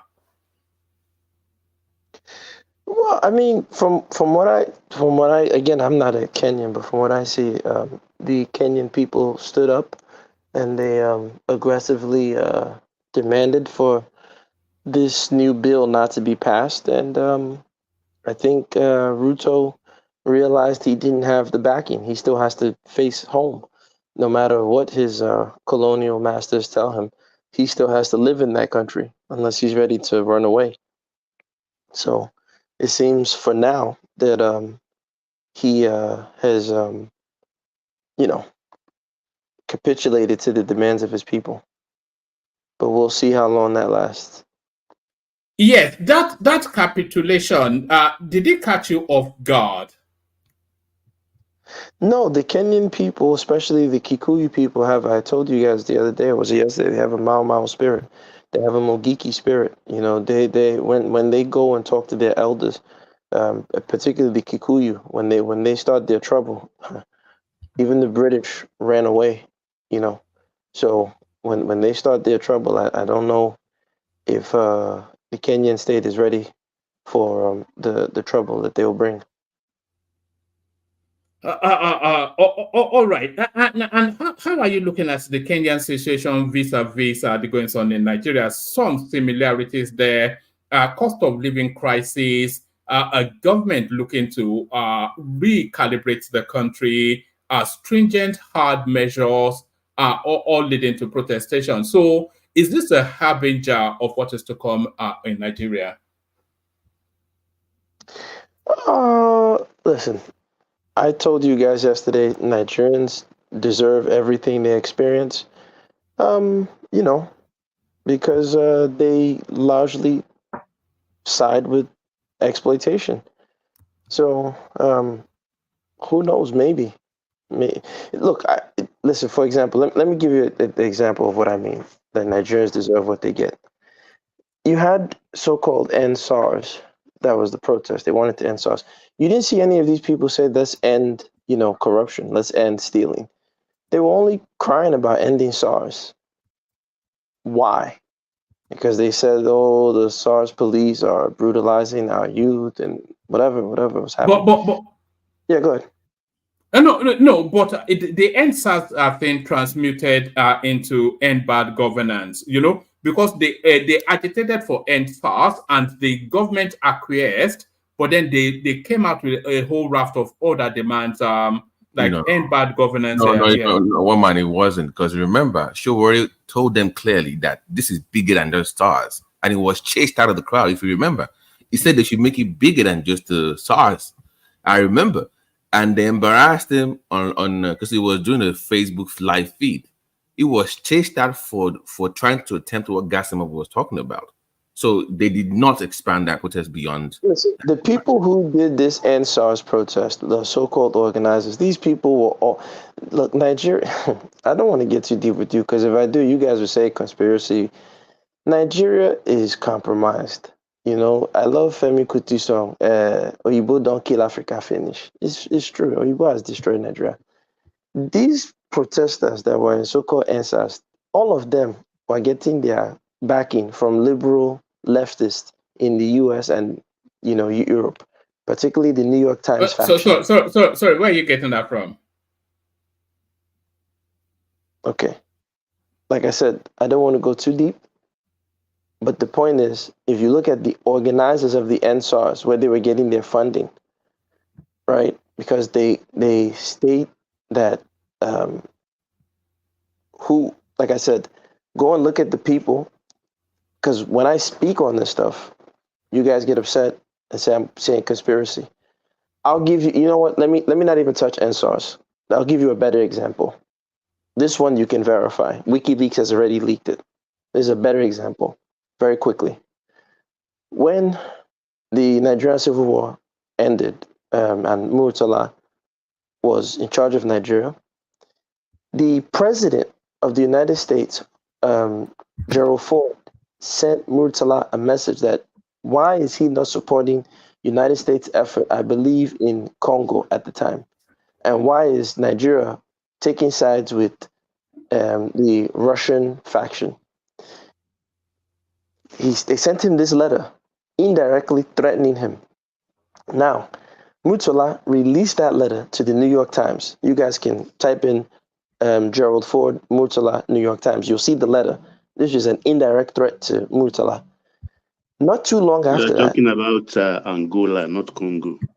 Angola, sorry. Thank you for correcting me. So, not too long after that, the guy who killed Murtala had just left the UK, had a conversation with the UK High Commission, is there on WikiLeaks. His conversation with him is released. So now this happens. Then they kill Murtala.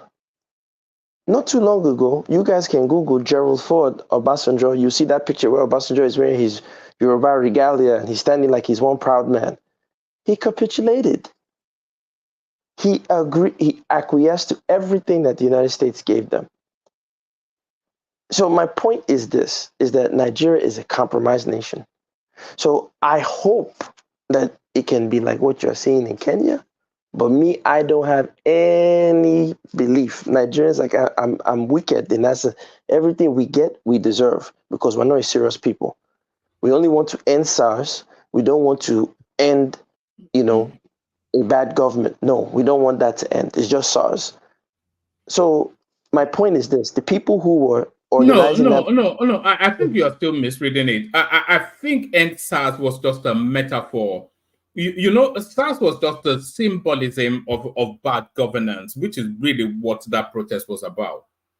I think but that's just my Seun Kuti said it best. The only people that were complaining about NSARS were all the PAs of these big men who basically, because SARS could not differentiate between a Yahoo boy and all these children and so-called big, the hanger-ons and the lackeys that are in the island there, and the kids on the mainland, the SARS could not differentiate who is a Yahoo and who is not.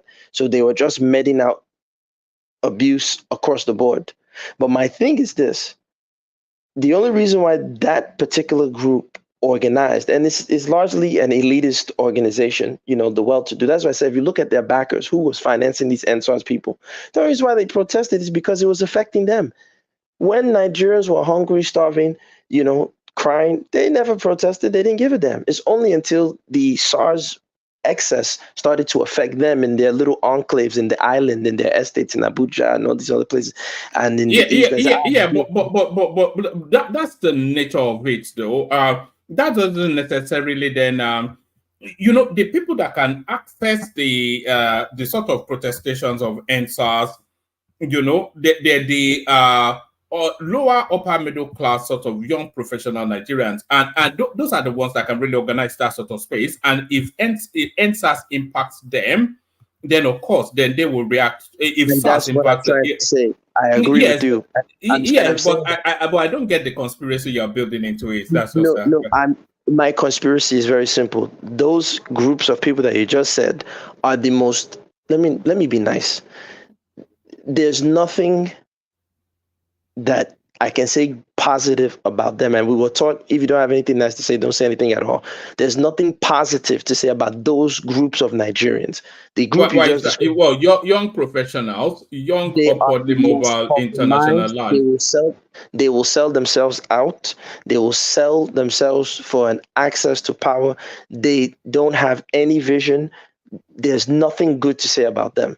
So that's why I don't have any faith. Again, I hope I'm wrong. Maybe, Nigerians will surprise us, but I don't have any faith in the Nigerian so-called professional class to ever do anything serious for Nigeria, because they're just, again, nothing good to say about them. Gasima, good question. The Kenyan Tomo is, I think what really pushed people out was the government of Kenya wanted to raise taxes, right? That's what the reason why people actually came out to protest. Now it evolved into a bigger, larger issue, right? But people bringing Nigeria into it. I mean, the hardship is global now. It's everywhere because of inflation, obviously. But as Tinubu tried to raise taxes in any major way to trigger, okay, if Nigeria had to come out, that's the question. What would trigger that? Something has to, like in the Kenya case now, it was the proposed bill to increase. You don't think there's enough trigger points to? No, no. But I'm asking which one.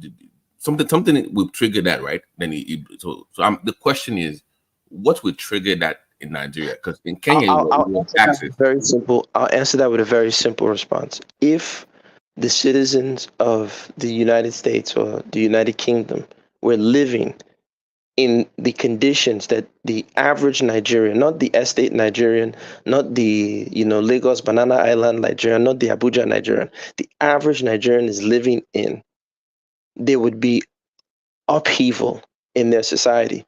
So the real question is, what is going on in the mind of the average Nigerian, that the conditions that the average UK, average Frenchman, average American would never even dream of going near 1/59th of what the average Nigerian is experiencing. I get that, but you referred to Nigerians as the R word yesterday. Remember, you called them the R word on the platform yesterday. So okay, let me reframe it. Cognitively impaired. That's better. We can use that one. Well, that's just being politically correct. I get what you're saying, but I'm saying that if that is the way you view the average Nigerian, ordinarily, if they were smart, like you alluding to, they should have been out. I'm not smart. I'm not. No. We're not comparing to you. Just on the average. Come on now. I'm saying that based on what you're saying, they should have been out since like last week or 2 years ago. But just look at where they are cognitively, where they are right now. What okay, if they're R-word and they're low IQ, blah blah blah, something has to then trigger the low IQ. You know, so do you remember what happened to spring off the Arab Spring? I think it was just some random person that was being brutalized by the police or something. I'm with you. But yes, but what I'm saying is we are already on a keg of gunpowder now. So it will take one minor incident that would then spark, and then the people, then all that frustration, they would then roll it out on the street. I agree with you, but SARS should have been that event. If there were anything to trigger that, it should have. I can been the event. I can give you the answer very, very easily. I always say Fela was more of an anthropologist, right? He was a musical anthropologist in the sense that the descriptions that he gave, not only of the conditions of Nigeria, but the mentality. So in his song, Suffering and Smiling, where he said, every day my people, they inside, but suffering and smiling. When you think about it, it shows you that the Nigerian has been conditioned not only to accept suffering. There's this Nollywood-esque type reality that Nigerians believe that you can suffer. There's nobility in suffering, and that there's a faith, there's a hope that by stroke of luck you get a chance to get a good job, or God will reward you, and this will happen, and this will happen, and you somehow make it. And this make it doesn't mean like a make it for the average Nigerian. This make it means that you too will be able to have your own little enclave in Banana Island, and you'll be good. That is the mentality that is conditioned to young Nigerians from small, and that's what they are taught to embrace until they're grown. No. You said that like a criticism. To have lofty ambitions. When did that become a bad thing? You're saying to reach, it's having lofty ambitions. Now, do they have small ambitions? Once again, you see, if we're gonna, like I always say, if we're gonna copy Oyibo, let's copy Oyibo all the way. The UK that you reside in, the United States that I reside in, if our citizens in these respective countries, France, wherever, if they were to experience, heck, Japan, let's include them, Germany, if they were to experience 1/98th of what the average Nigerian experiences in terms of mismanaged roads, containers collapsing on your car as you're driving. Every time I'm in Nigeria, if I'm driving or someone's driving, I say, hey, you see that containers is moving shaky. Let it go, please. He said, no worry, I got God day. I said, listen, I don't care if you believe in Buddha, Jesus, Allah, whatever. Don't go past it. Let it go. Because you're just going to be dead, and they'll just eat jollof rice at your funeral. And, hey, it is what it is. So I'm not telling people not to have lofty ambitions. I'm saying it's interesting that if other citizens of other countries were given a sliver of what Nigerians experience on a daily, they would revolt and react so violently that their institutions would be shaken to the core. But because of the conditioning of Nigerians, that suffering and smiling conditioning. So now when you see the wedding of the gentleman saying he did, Davido's uncle this, see poor Nigerians shouting, hey, money, Davido, baba, 30 billion gang.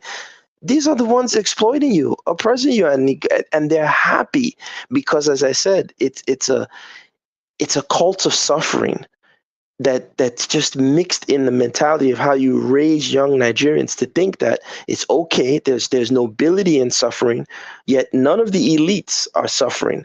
You'll never see Davido allow his children to suffer the way he would, or let me not just use Davido, but any elite in Nigeria, their children would never suffer like that, right? So they tell the poor it's nobility and suffering.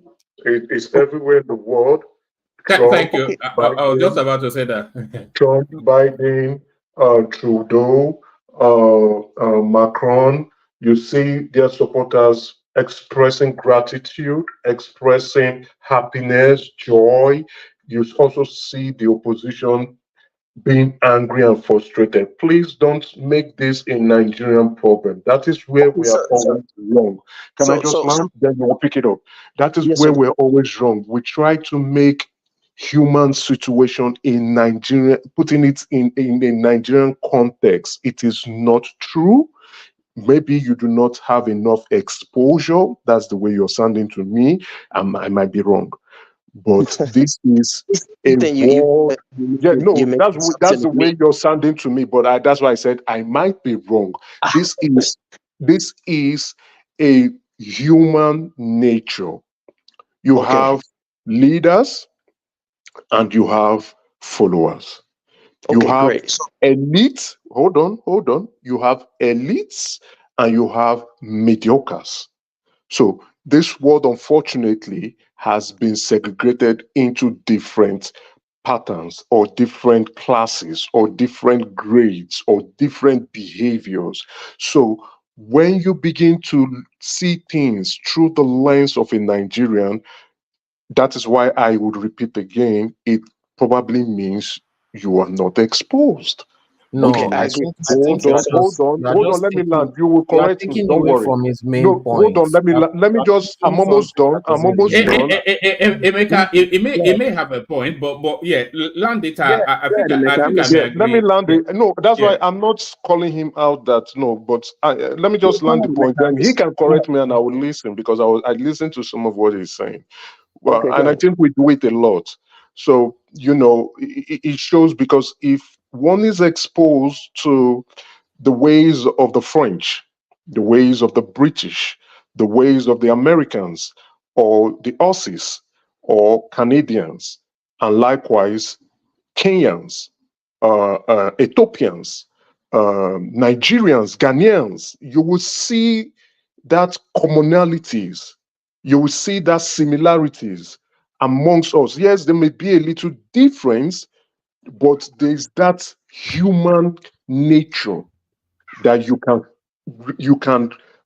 can see and you can relate with. But go ahead, correct me. No, I would never.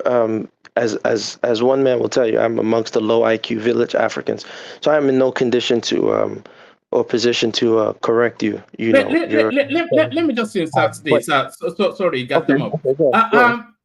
I think you may be right. Nigerians have an unusual threshold for suffering, and for what that country is, could be, and what it is. They just seem to grin and bear it.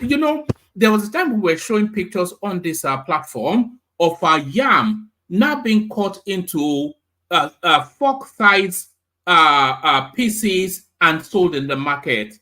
So they have this adaptability to spiral further and further into some sort of creative, impoverishment, rather than to lash out to say, where is this abundance? And they know the abundance is there because they see it demonstrated by these videos. Every politician shows you that the abundance is there, and you are living in abject poverty, and they continue to press you down. So Nigerians, they have a real threshold for suffering. They just. Man, I think you are wrong there. You are wrong there. Gas them up. Can you give me just 15 seconds? Why I say you are wrong? Nigerians, I mean, they have self-belief. I've never seen such a spirit before. It is self-belief. What you think is a capacity to absorb suffering, it's not. The Nigeria just believe that if you can make it, I can make it. And there are thousands. History of Nigerian people are replete of stories of grass to grace. They've seen it before. Whether how that person acquired it or doesn't count in this respect, but they've seen it before, and everybody is struggling to make sure that I can make it. That's, I think, is at the heart of, I call it Nigerian spirit. Thank you, Gazemo. No problem. So listen, Mr. Wama, please, Brother Gazebo, please let me just quickly add some 30 seconds to what you are saying, please. Yeah. Sorry, brother. Good evening, all, or good morning. I just want to add to what Gazemo is saying. He's taking the the strength of Nigerians to be able to withstand the storm, you know, in times of adversity. He's taking it for weakness. I don't see it that way, Brother Gazdemo. I don't see it that way. Because most of us Nigerians, you know, most of us, even though some of us are doing well today, but most of us, you know, we did find it easy at the beginning. You understand? If I tell you that somebody like me that is talking to you now, that I once slept on that Jibowu Bridge in Lagos, you won't believe it. You might think it's a cockaboo story. Yeah, but today the Lord has blessed me, you know. I slept on that Jibowu Bridge. Sorry to interrupt you. This is not a Nigerian thing. It's a human thing. Yeah, I understand, but you know, It's because about he's saying Nigerians are your story is beautiful. But sorry, Emeka, there's a Nigerian peculiarity to what Gastemov is saying. There's a Nigerian peculiarity. It is a We're not talking about the It's a story of resilience. Hold on, please. Can I just say this? It's a story of resilience, persistence, focus, and then achieving your goals. It's a human thing. It's not a Nigerian thing. You find this story. Can I be woman, please? Hold on. You find this story across all jurisdictions, all locations in the world. You find this same story. You want success, you are itching for success.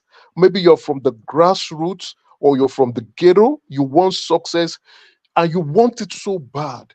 You work hard, you focus on your goal, you are persistent, even if things are not working. You are consistent, you are resilient, you are moving, and then the breakthrough happens. It's not a Nigerian thing. Let's stop it. Thank you. Brother, thank you very much. Sorry, let me just insert it. Apologies. We're not talking about the indefatigability, the capacity to power through and the creative. We're not talking about that. Or correct me if I'm not where you are, gas them up. But I think what gas them up is saying is that in the land of plenty, where the indigenous, the populace know that it is a land of plenty, they continue to spiral into abject poverty. And rather than to challenge the people that are custodians of that plenty, they continue to find ways to adapt to poverty. And that is what he's saying is peculiarly Nigerian. Is that somewhat of where you are? Well, that was, I was using pretty much what you just said. I was using the Fela song "Suffering and Smiling" to say Fela was an anthropologist describing the what he observed as the Nigerian mental condition. But as Emeka is saying, ultimately, if that is the case, and let's say I agree with him, and I do agree with him because, my IQ is not as high as the person RD is saying I'm a classist. So RD, my apologies. I'm definitely not a full classist or any of that nature. But if that is the case, then, it's human nature. Nigeria is great. Nothing is the issue. And, let's move on to the next topic. Life is good. Hold on. I think Isaac wanted to come into that space and then we move on from there. Isaac, you wanted to come in? Yeah, what I want to say to my brother Gazemov is that he's just someone that I always disagree with 100%, because anytime he's talking, I try to find, as a Nigerian who was born Nigerian, grew up in Nigeria, I try to find some sense in what he's saying. I'm sorry, I don't always find it, because he talks in the third-person narrative style as if he's not a Nigerian. Nigerian people. I think that is what that's what this super chat is saying as well. It irritates me because I even feel the answers people he's talking about is disparaging here. Have even done more for Nigerian people than he that is just moving from one channel to the other, talking on the internet, looking for attention and seeking clout. You understand? Everything he says is just. He's from one, I'm a low IQ, you are low IQ. The guy is such, maybe he's an adult, but he has such a very fishy brain, a very little brain inside, It's a very clever man, though. Don't worry about that. Maybe it's entertaining you guys, but as somebody that is looking for knowledge, he's not able to impart knowledge to me. That's what I'm trying to say. So if he, so if he makes the same point without being condescending, would that be? Okay, I'm sorry. I'm deeply sorry. Yeah. No. I'm you actually. don't have to apologize. You're saying no, I'm sorry. I'm not here for confrontation, but I'm just saying that I'm trying to understand what the guy stands for. That's Yeah, but I'm asking you that if you made the same point that he made without coming across as condescending, would that be better for you to at least listen? Then I think maybe perhaps the way it comes across might come across as being condescending to Nigeria. Yeah, he comes across as being condescending. Yeah, yeah, exactly. But no, he made some valid points. Okay, minus that, how does it sound to you? Okay, minus that. Minus that, if you ask him for, okay, what do you think is the way forward? You understand? Then he started ignoring again. I've never seen him come up with a way forward. He started ignoring. I like the guy. I know the guy is sound, but I want him to use that intellect for something positive that we can all embrace. You know, I like to understand. Must he be positive because you are positive? So basically, you are acting like a babe. You just don't like the way he's saying it. Brother, you know why I said it? Listen to me. As a man, let me tell you, brother, what I'm not comfortable with. He was talking about. No, that's how girls talk. Don't take it there, Solly. Please just give me 30 seconds. I want to round up. You know, he was talking about Fela smiling and suffering and smiling. We all know that. But is there really any Nigerian that is born in Nigeria and born in Nigerian that doesn't go through some of these hurdles before he or she gets to the top? Is there really any Nigerian that doesn't suffer and smile before he or she gets to the top? Maybe like 2%. Maybe like 2%. Well, sir, the rest 98% of us will suffer and smile before we get to the top in life. You understand? Well, sir, I have not come on here to. I think it would be highly arrogant of me to come on here and pontificate any solutions for grown adults who know 1 + 1 is 2 and who know not to put food in their nose. So I would. There's a great book you can read called The Philosopher and His Poor, right? And there's even Rudyard Kipling talks about. The philosopher and his, the philosopher and his what? And his poor, Poor. All right. Yeah, it's a great book you guys can check out. And the point is that I try not to have as Rudyard Kipling in his poem called The White Man's Burden. I don't feel I should be providing solutions for grown Nigerians. I am just putting up what I see as a mirror to say, hey, my Nigerians, and I've never excluded myself. As a matter of fact, I call myself the low IQ village African, right? So I've never come on this platform. One man is we fight all the time. I've never come on here and said I'm the smart guy. I tell people I don't know anything. I'm just the truth. That's all. They don't like that you're telling the truth. They pain them. As they pain them, they sweet us. Sorry, you're making all right. Take us to the Nigerian debt being brought down by 15%. And we have to bear in mind that these people have just completed a year just a month ago. So that would be a sizable achievement if it holds true, and if from the Minister of Finance, so it must hold true. Well, again, excuse me. I how can I put it? Wasn't it a few months ago on this platform we were also told that the governor of Lagos brought Lagos's revenue up by 50%. Yes. Yeah, and so now the federal government of Nigeria has brought down our debt by 15%. There's the old. I'll tell you guys too. There's the old saying, right? They say that the man marries his wife. The wife is at home, so she loves to shop. So she loves to shop every day. She says, "Honey, I saved us 15% at the store." And she comes back, "Honey, I saved us 25% at the store." And after a month of this, the husband pulls the wife aside and says, "Listen, my wife, if you keep saving us all these percentage, we're gonna go broke. So please stop saving us all this money." So there was the former Senate president, I believe, of Nigeria, Bwala'S. I think he said, was it statistics or politics is like a woman wearing a bikini, right? He said, what did he say? He said, what is revealed is very interesting, right? But what is concealed is far more fascinating. Something like that. You guys remember that quote? Okadibo said that. Well, no? we'll take your word for it. Shuba, when he was Senate president. Yeah. So he said something of that along those lines. Look, listen, I'm reading the article. I don't see how, as of June 23rd, you can read Business Day Nigeria, where it says Nigeria's debt is ballooning. In 25 years since 1999, the debt rose from 3 trillion naira to more than 123 trillion naira by the first quarter of 2024. And that was at 108 billion US dollars.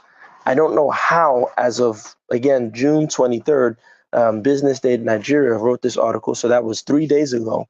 And now this official, Mr. Edun, claims that the figure fell from 108.2 to 91.4. Maybe who has access to better data? Business news platform or the Minister of Finance? No, sir, you know me. I low IQ African here. Don't take it serious. The point I'm trying to make is this. If he is saying that the reason why, because he says, I'm reading the article, it says, on Tuesday, Mr. Edun attributed the discrepancy in debt figures primarily to exchange rate fluctuations, noting that despite 8 trillion naira increase in actual debt issuance, the overall debt stock in naira terms rose by 25%. So, I'm not a smart guy, but this is not, this type of math isn't adding up. But again, there are smarter people on this panel. You got guys like Emeka who can really decipher this. You got other guys, Kulata, they can come on. What's the other gentleman who's the conservative? He's the MAGA. They know this stuff more than me. I don't know anything. So I just don't know how he says that the debt increased by 8 trillion naira, but the inflation rate, that the exchange rate fluctuated, and the overall stock in naira terms rose by 25%. That's very easy to understand. But go ahead. When it's your turn, you'll explain it. Like I said, I'm a low IQ guy. I don't know any of this stuff. So, in the article, he also says that there's going to be a forensic audit underway to scrutinize this figure, that he's claiming now that Tinubu inherited a 22.7 trillion liability. So once again, here's the thing. Nigeria, I've been saying this for the last 2 weeks on your platform. According to their budget, Nigeria is running a budget deficit for the last since Buhari's administration, just running nonstop budget deficits, right? Billions of dollars or trillions of naira in budget deficits. Their largest expenditure is capital expenditure for various quote unquote development and industrial projects in Nigeria. Their second largest expense is debt servicing. And according to their budget, they serviced the debt with 6.1 trillion naira. And then right below that is salaries of, government entities, and that's at 5 point something trillion naira. So what's wrong with that? So if he's saying that he reduced, or that the debt was reduced by 15%, the only way I can think of him reducing this debt by 15% is they would have to increase the amount of money that is being used to debt servicing. I don't see how a weaker naira somehow magically makes your debt shrink by 15% from 108 to 92 billion. So then that tells me. Can I say something now? Woman, let me just chime in on what you just said. I think you're about to say what I'm about to say, so you say it. Yeah, go on. All right. So I think it's like what you're saying. I don't want to say low IQ, no, because that's not the way I would refer you to, but probably just a bit of mix up. No, say low IQ already. No. Sir, listen. Let's not listen. No, hold on, Mecca. It's still my time. I like respect across the board, and I like when people keep it real with me, as we say in the Bronx, right? Keep it real, homie.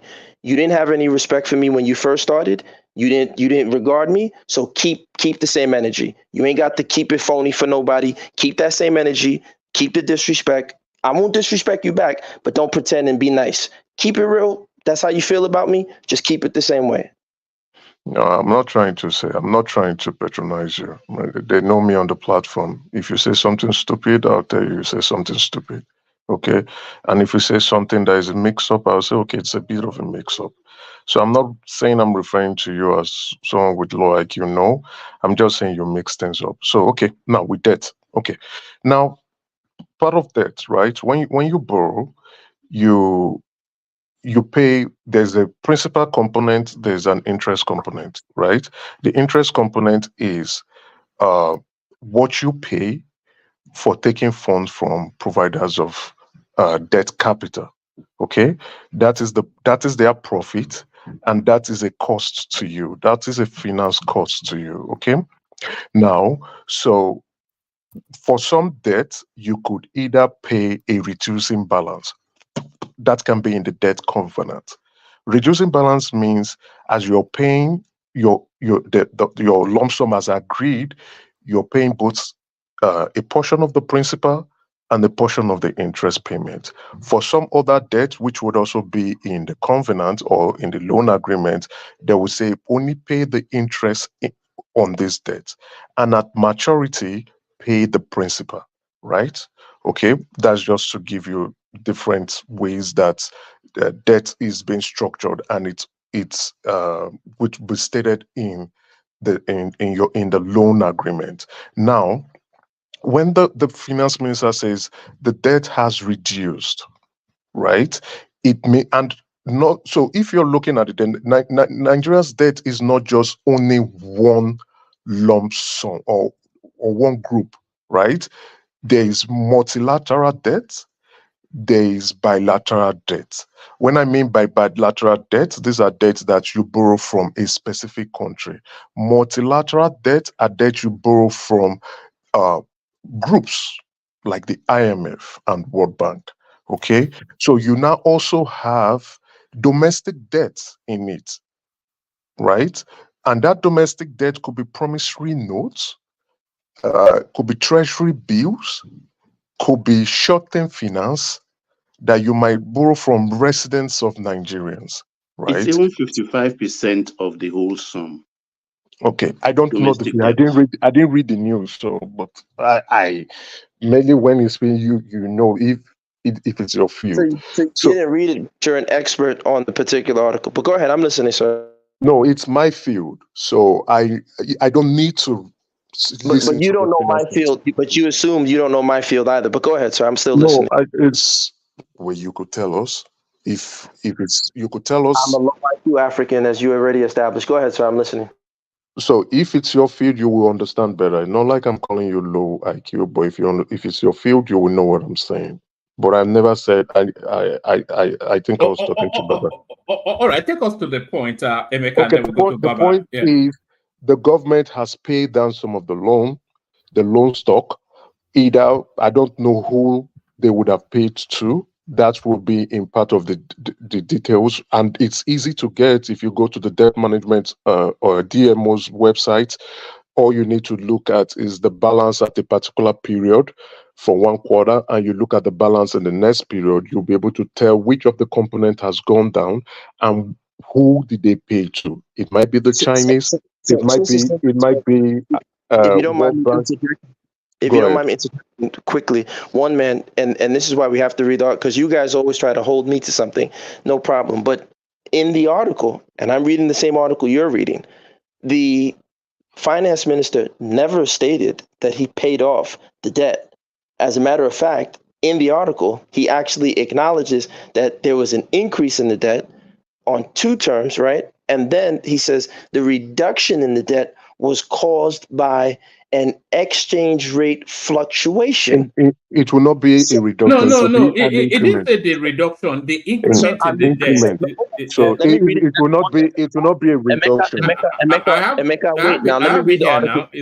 We have it here, so we can read it. You can tell me if Gas Them Up is making anything up. It says it right here. In U.S. dollars, the figure fell from 108.2 to 91.4 in March, right? So now on Tuesday, and this is March. We're in June. Right, so we're in June. Keep that in mind. But he says on Tuesday, Mr. Edun attributed the discrepancy in debt figures primarily to exchange rate fluctuations, noting that despite 8 trillion naira increase in actual debt issuance, so Nigeria has issued an increased 8 trillion naira of debt. The overall debt stock in naira terms rose by 25%. So, in nowhere in this article has Mr. Edun initiated that Nigeria has increased. That's why I said, according to the budget, Okay, the initial. woman, can I educate this? Can I educate the brother properly? Let me, Go when ahead. I finish, Yeah, no, when you finish, yeah, go ahead. But once again, that's why I led off with Nigeria's budget. And according to Nigeria's budget, the second most expensive thing on their budget, which they're running a deficit, is debt servicing. So nowhere in this article did he say that there is an increase, because if they're at the current rate of debt servicing, which is at the 6.1 trillion naira, and you guys can pull this up yourself and see Nigeria's budget for 20 that they projected. So if it's at the 6.1 trillion naira, there's nothing that said there was an increase to drop it 15%. That's why he specifically it says the article, he attributed the discrepancy in debt figures primarily to exchange rate fluctuations. So one man, please, and Emeka too, you can't now explain it on his behalf. As one man told me, who else knows better than Mr. Edun? So if Mr. Edun didn't say, oh, we paid down or we increased the debt servicing amount, if he's saying it's exchange rate fluctuation, you guys have to explain to me, how does an exchange rate fluctuation lead to a 15% decrease in the Nigerian debt? Please explain that. All right, very easy. Just relax. Don't panic. Have an open mind, and I will explain to you. Now, you see, you live in the United States and you spend US dollars, right? We are Nigerians, though I'm not in Nigeria, but Nigerians in Nigeria spend the naira, right? Now, I don't know your field, but I think what you would come to understand is that when you're doing currency comparison, it is never the same. So I would explain it like I'm explaining to a 4-year-old child. A dollar is not the same. No, that would be too complex. Explain it like you would to a 2-year-old. You are speaking to Okay. Gas Them Up, so it will struggle. A dollar is not the same as 1 naira. So we spend naira, not dollars in the in Nigeria. So $1 currently now in Nigeria is 1,000 and close to 1,300 naira, or if it has not gone down, I've not checked, but within that range, let's put it at that range. Now, there are certain factors that would determine the movement of the exchange rate in comparison. Okay, you have inflation, you have purchasing power parity, you can Google it. Then you have balance of trade, you can Google that. So now the Nigerian naira is very sensitive to the dollar because of these factors. So that if the United States increase or reduce interest rate, it could have a significant impact on our naira. And even the demand for naira could have an influence. No, the demand for dollars could also have an influence or an impact on the naira. So, because of that high sensitivity, you find the naira depreciating faster in comparison to the dollar. That today the naira could be 1,300 to $1. Tomorrow it could be 1,500 to $1. So what the finance minister said is he's right, that we have huge impact from foreign currency fluctuation. So because we don't spend the dollar, we will always want to adjust our loans, especially our dollar loans, to domestic currency, which is the naira. Now that loan can be 1 million today, but if the dollar goes up in comparison to the naira, and we translate it back to naira sum, that same $1 million that we borrowed, right, can become that, let's say 1 million. If we put 1 million to 1,300 is 1,300 billion, but because the naira has fluctuated, the next day it cannot become 1,500,000,000 based on the current market rate of the dollar. So that is what he was trying to explain. That so is now, what I. Oh, hold God, on, sir. hold on, chill. Now you can pay back your loans, right, as at when due. So Okay, if, sir. So, hold on, don't worry. Let me land. Don't worry. And I don't When want you the to part. government, don't worry. Hold on. I When know the this is government pays back, hold on. Let me land this point before, so that maybe it might answer what you want to say. No, because I don't. When the government pays, let's say the government pays $500 All right. at set point, but the fluctuation is still going on. All they just need to do is to calculate and say, okay, what is the naira denomination of our loans, right? Okay, great. Emeka, listen, it's still my time, and I don't need you to give me an economics 101 lecture on global trade. This is not economics 101. This is economics 0.01. Don't do this. One man, let me get to my hold on.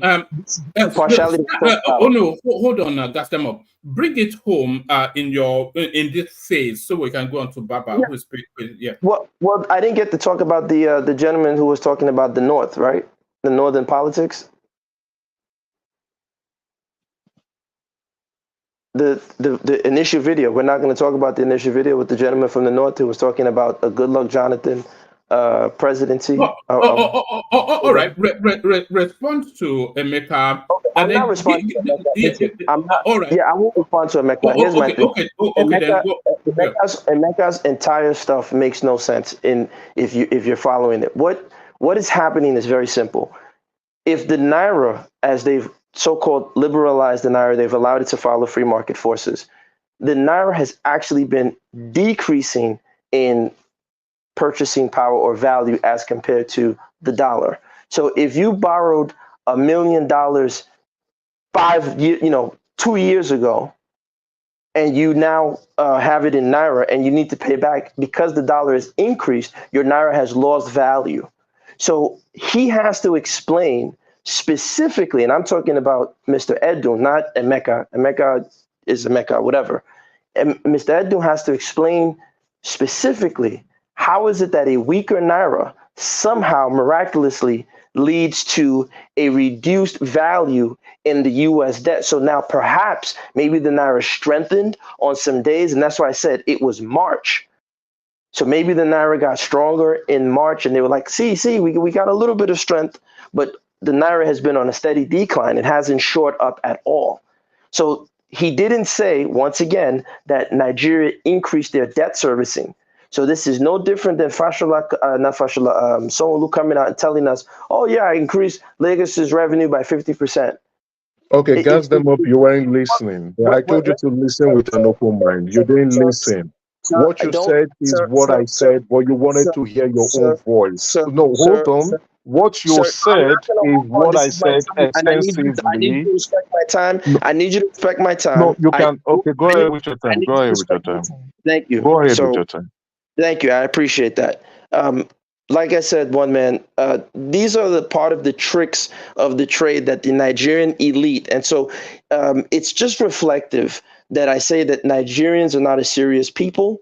We are not a serious people at all, because this type of nonsense at the very top, this type of trickery that goes on at the top, and then you you have the people who believe by chance they're going to experience this type of nonsense that's going on, but somehow God will make a way when they get that holy Ororo and they rub it on their head and they're going to get blessings upon blessings. Yet I've never seen Mark Zuckerberg at any mountain in Ondo State or Ibadan getting holy water to get his blessings. So this is the mentality of Nigerians. And when we call it out, Nigerians get offended and upset. Now, to the next topic very quickly with the Good Luck Jonathan and the Northern faction that wants to partner with him and Atiku, definitely wanting to run.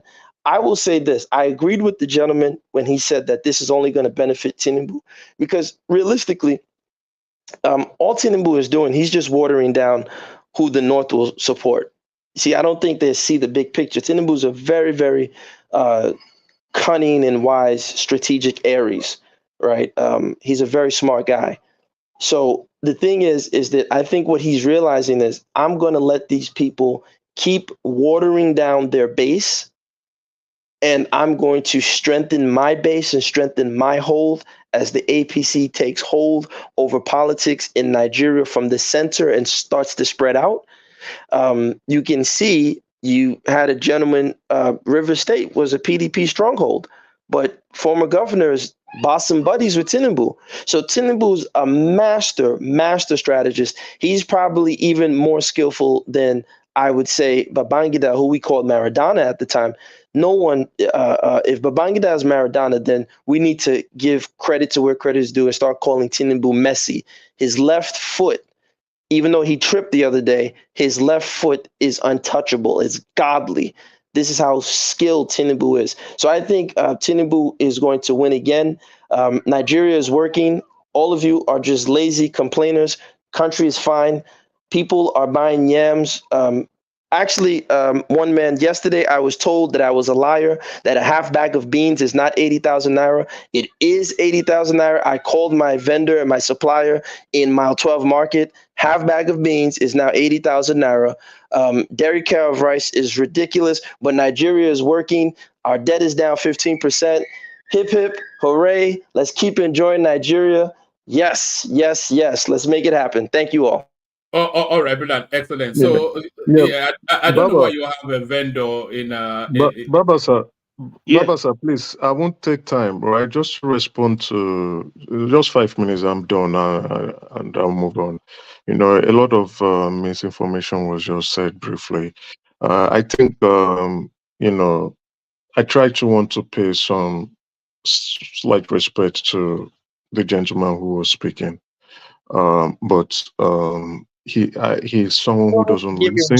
You have to make decorum demands that. Yeah, I this agree. platform. Baba, I agree. He doesn't listen. He wants to hear his own voice, right? If he had actually listened, he would understand that what I was saying is what he's trying to say, but he wasn't listening. But anyway, you see, with the debt, we must understand that FX, foreign currency fluctuation, would have an impact, and regardless of whatever activities you're into. And that's the reason, one of the reasons why a lot of Nigerians are complaining. We are a huge import-driven economy. Most of our consumables are sourced outside the country. And because of that, there's always going to be a surge in demand for the dollar. And that surge, like typical layman economist terms, you will know once there's a rush or a surge for a commodity, the price will always go up. So once the price always goes up, it definitely would impact the pricing for every other thing. So that's very just basic thing that we need to know. What the minister has said, the minister, like Woman has said, he has the more information than us. That's his purview. That is his job. He's responsible for it. I know a lot of Nigerians do not want to trust the government and the way information flows, but that's all good. You can either take it with a pinch of salt, You can believe or you choose not to believe. It's up to you. But the government has said this is the position of things. The debt has dropped down, but when you convert to Naira, it has gone up because of currency fluctuation, which is very normal. If my loan is in dollars and I'm trying to pay with Naira, convert and pay with Naira, and the Naira is depreciating, my loan would the impact on my loan would not reflect the true position because the Naira is depreciating. So I might have paid down a bit of my US dollar loan, but when I convert it to Naira, it is high because of FX fluctuation. If you don't understand that, please just go take a crash course in economics in Coursera. That can really help you out. The average exchange rate in March is 1,329. As of today, is 1,005. So there has been a difference, and we are using March. Edwin is using March. That's just it. And I think I can't remember Gasimop. He was talking about deficit, and you see, the beautiful thing is he stays in the United States. He can go on his phone now or laptop and Google the United States budget. The United States has the highest budget deficit in the world. The highest. It has not crumbled the economy. The highest so far in the world. No other country gets close. Even Canada is not even close. Canada is managing its loan, which is about 1.5 billion USD. The United States owes a lot, and they keep expanding their budgets, plus the black hole budgets that they have that nobody knows where they are throwing the money into. I don't want to compare the United States to Nigeria because one, the economies are not the same. The United States has a huge government economy, as well as private sector economy is very huge and very diversified. Nigeria economy is not as diversified as the United States. So, but if we want to do that simple, it's not a simple comparison, but we want to do that comparison, we can largely say, yes, there's an economy that is running on deficits, way huge, bigger than a lot of countries' budget, but they're still moving on. And then I think it is only Argentina that I'm aware of that is now in budget surplus due to the cuts the current president has done, cutting costs, sacking people from non-relevant or essential services, and trying to do away with some other government services that are not necessary. That's why they are in a surplus. Apart from that, most countries are. One man, if you don't mind, I just have a quick question to everybody, or a quick statement to what he's saying. Once again, if you look at the US dollar value increase to Naira, the percentage. So let's say before Tinubu liberalized the Naira and removed the subsidy, I believe the dollar to Naira was at what rate? Now it's 1.5, 1.3, 1.4. So that's more than a 100% increase in the value of the dollar to the Naira. So just because the debt has reduced by 15%, you still have to weigh the increase of the value of the dollar to the Naira compared to the reduction in the overall debt.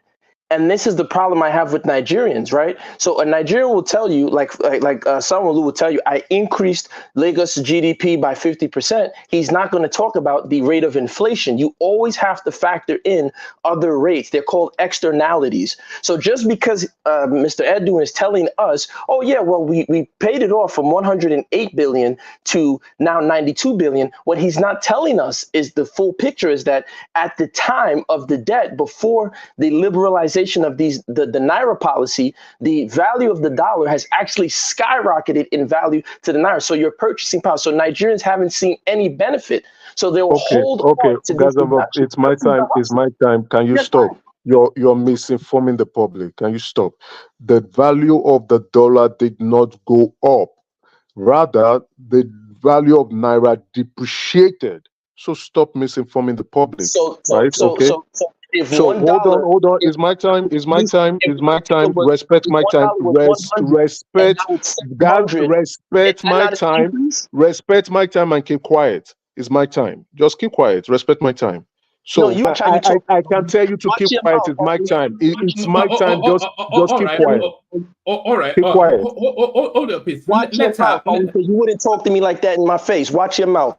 Okay, I will. I will because there's nothing you can do about it. I will. I'm that kind of person. All right. I will. All right. Emeka, Emeka, you were about to make an adjustment to what you carry on from where you were. Yeah. So I don't like the mix-up. The value of the naira was depreciating faster. The value of the dollar was not appreciating. Right. So that mix up, I don't like it when people try to want to miseducate the public. You know that, woman, right? Then again, what I wanted to say is, I think I've even lost my train of thought based on listening to the garbage I just listened to. So we should try to read to understand, or sometimes listen to understand, because what he's saying what everybody, including the minister, is saying it, but he just wants to say it in his own way. If he takes time to listen to himself and read what the minister has just said in either the press release or through the media, he's saying it. But he's just, he doesn't want to take what the minister is saying, but he's saying what the minister is saying. So that just, I know those kind of, I know those kind of people. The minister's a sucker, and so are you. You a sucker too. The minister's a loser, and he's stealing Nigerian funds with all the rest of the elites, and you an ass kisser to the elites. It's people like you that sold slaves. You probably got Arochukwu blood in your body. You guys are the same suckers that destroyed Nigeria, and you think it's all cool to be kissing ass to the elites. So I don't care about the minister. I don't need to listen to him. He's a sucker, and all the Nigerian elites are suckers. Stop kissing their butt and be a man. Thank you very much. All right, you have to interpret that Baba, I have 3 minutes more, right? So I would pass it on to you. Just give me a minute. Let me say. You see, I think there's a lot of. I think there's a lot of anger with the individuals. So I just don't get it. It's an American thing, isn't it? You have to interpret what we just heard. It sounded like in English. I don't know what it means in English, but yeah. Yeah, it's just a lot of anger issues. But again, the Nigerian elites, yes, they have their challenges just like every other elites. If you look at in Canada yesterday, right, or 2 days ago, the Conservative won more seats in by-election that just happened. But the Prime Minister Justin Trudeau, was saying, "Oh, there's still a lot of work to be done. We're still going to march on." You see. They can read the room, but they don't want to own it up, because what it's looking like is that the Liberals are not going to win the next election, right? Go to the United Kingdom, similar thing. The Conservatives are also having a problem with one man. Am I wrong? So very much so. They're out. They are basically, it's the same thing in Canada next month.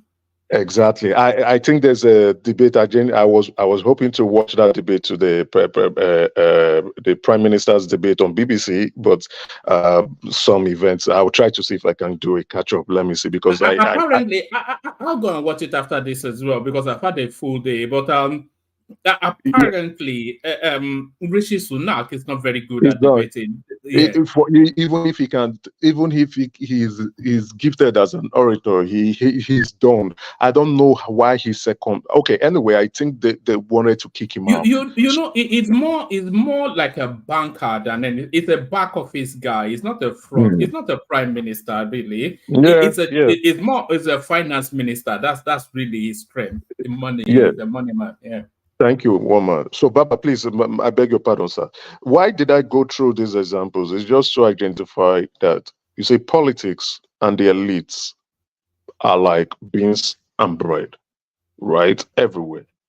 So when you say Nigerian elites are suckers, it clearly shows, like I would say to the average American, guys are just not exposed.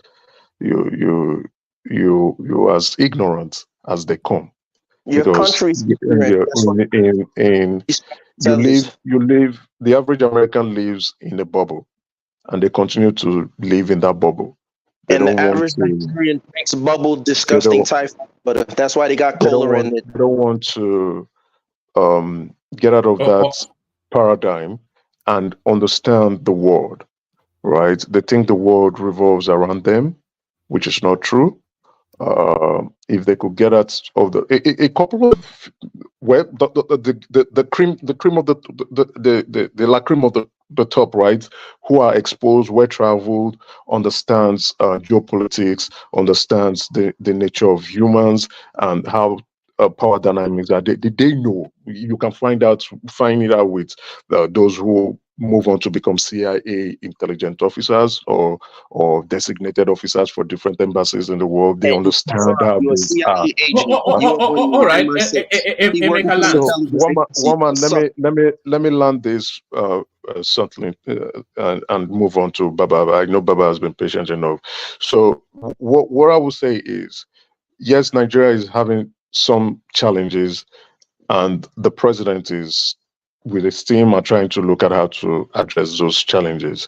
It will be good for us to, when we want to criticize, we come with the facts, we come with proper context, we come with information. We may not like the information or the source of the information, but we must try to understand that information and also come with an open mind, right? So that we can appreciate different perspectives, different views, different discussion points, and then make our own conclusions based on what we've listened to.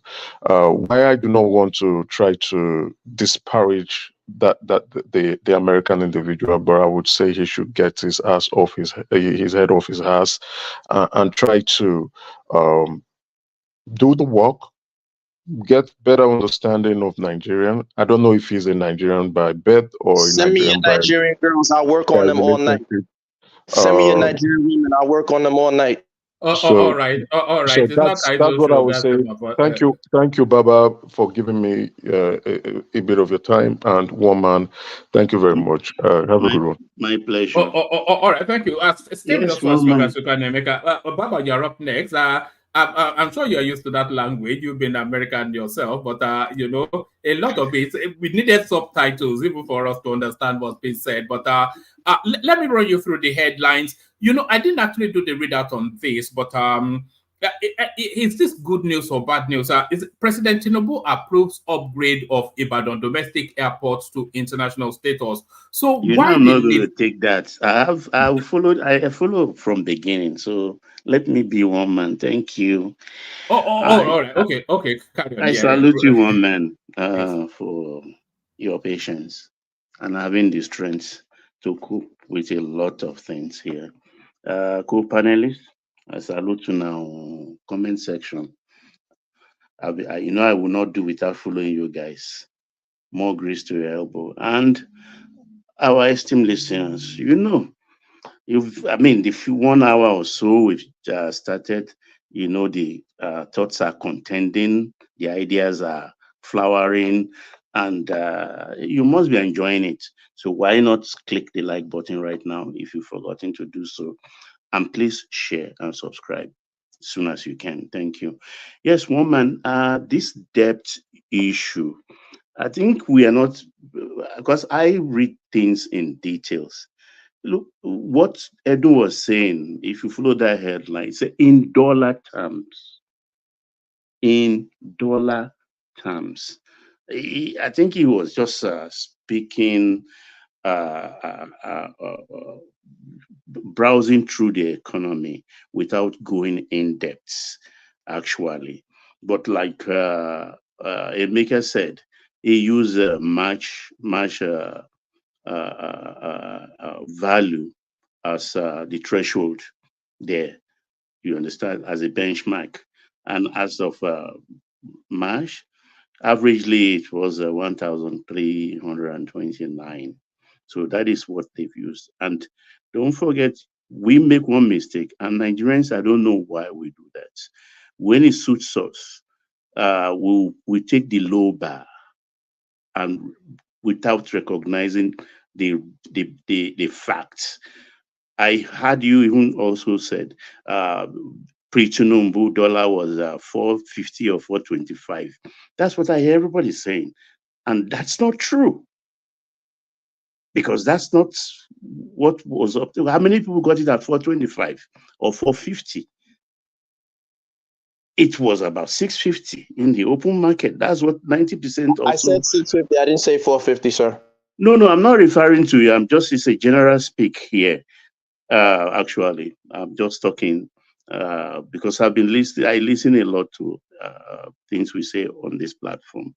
I pay attention to details. It's 650, the threshold we should all be using. But everybody will just say 450. No, that's not true. And we live in a country also where, the lowest in the world, our tax to debt to GDP ratio is the lowest in the world. Nigerians don't pay taxes. Yeah. The taxes that are sustaining Nigeria is the corporate taxes. Absent the corporate taxes, Nigeria is doomed. So I don't see even reason why we do have to complain, because the countries we talk about today in the West, in Germany, you pay almost 50%. Here in the US, about 30% averagely. I can't remember or recollect what Britain is saying. You know as much about that one man. It is the tax that really oil the financial machines of these successful nations. But we don't pay. So how will the government upgrade itself? How will they provide things for us? So all we do is depend on our commodity. That's not how to live. Because we are not taking we are not factoring in force majeure. In case there is war out there now, can we export the oil? We cannot. So what do? How do we survive? Can I disagree with you, sir? That Nigeria go ahead. doesn't pay tax. Nigeria pay their taxes. No, sir. It's 10.8, the lowest in the world. Number one, the most reliable taxpayer are the workers. Then the business. How many are the workers? Sorry, Baba Janliko. We've not captured the entire population of people. Okay. Hold on. You are rephrasing it. Now, we've not captured. Who are those people that did not capture? Yeah, it's the inefficiency that. Okay, so you blame the inefficiency. Yeah, not the people. That is what I'm trying to. That is what I'm trying to correct, Baba. It is not I will not blame the inefficiency. It's not Ask me why, Aja. Can you ask me why I will not blame the inefficiency? He's saying the same thing, right? But not. No, it's not the same thing. It's not the same thing. It is not Nigerian people that doesn't want to pay their taxes, but rather the government have not put in place a system that will capture more people to pay their taxes and then deliver services to the people. I mean, okay. Can I say something about that? What are they even done with the taxes? What have they done that have done well with another debate entirely. That's another discussion. Exactly. It's the tax to GDP ratio is not enough. So we are relying a lot on royalties from oil. Folks, why I will not situate it that it is the fault of the government? I've said it here before. When Fashola started upgrading facilities in Lagos, and we saw it, I saw it. I put myself forward voluntarily to be assessed before I pay what I want. But I was happy. So why can't we do the same thing? If the system is even faulty or the system is allowing that, I put myself forward voluntarily during that is everybody cannot be like you, sir. Everybody cannot be like you. Even in America, here where we live, if there is no system that enforces, enforces a way of tax collection, tax collection from people, America doesn't want to pay their taxes. You're Yeah, I agree. They don't want to pay. But sir, Baba Jali Koko, please, let me just comment seconds on this, Prince Daddy. Yeah, Prince Daddy, you're right. It's not even mathematically. It's normally, but currently now there are no indicators or economic indicators to show that the dollar is appreciating.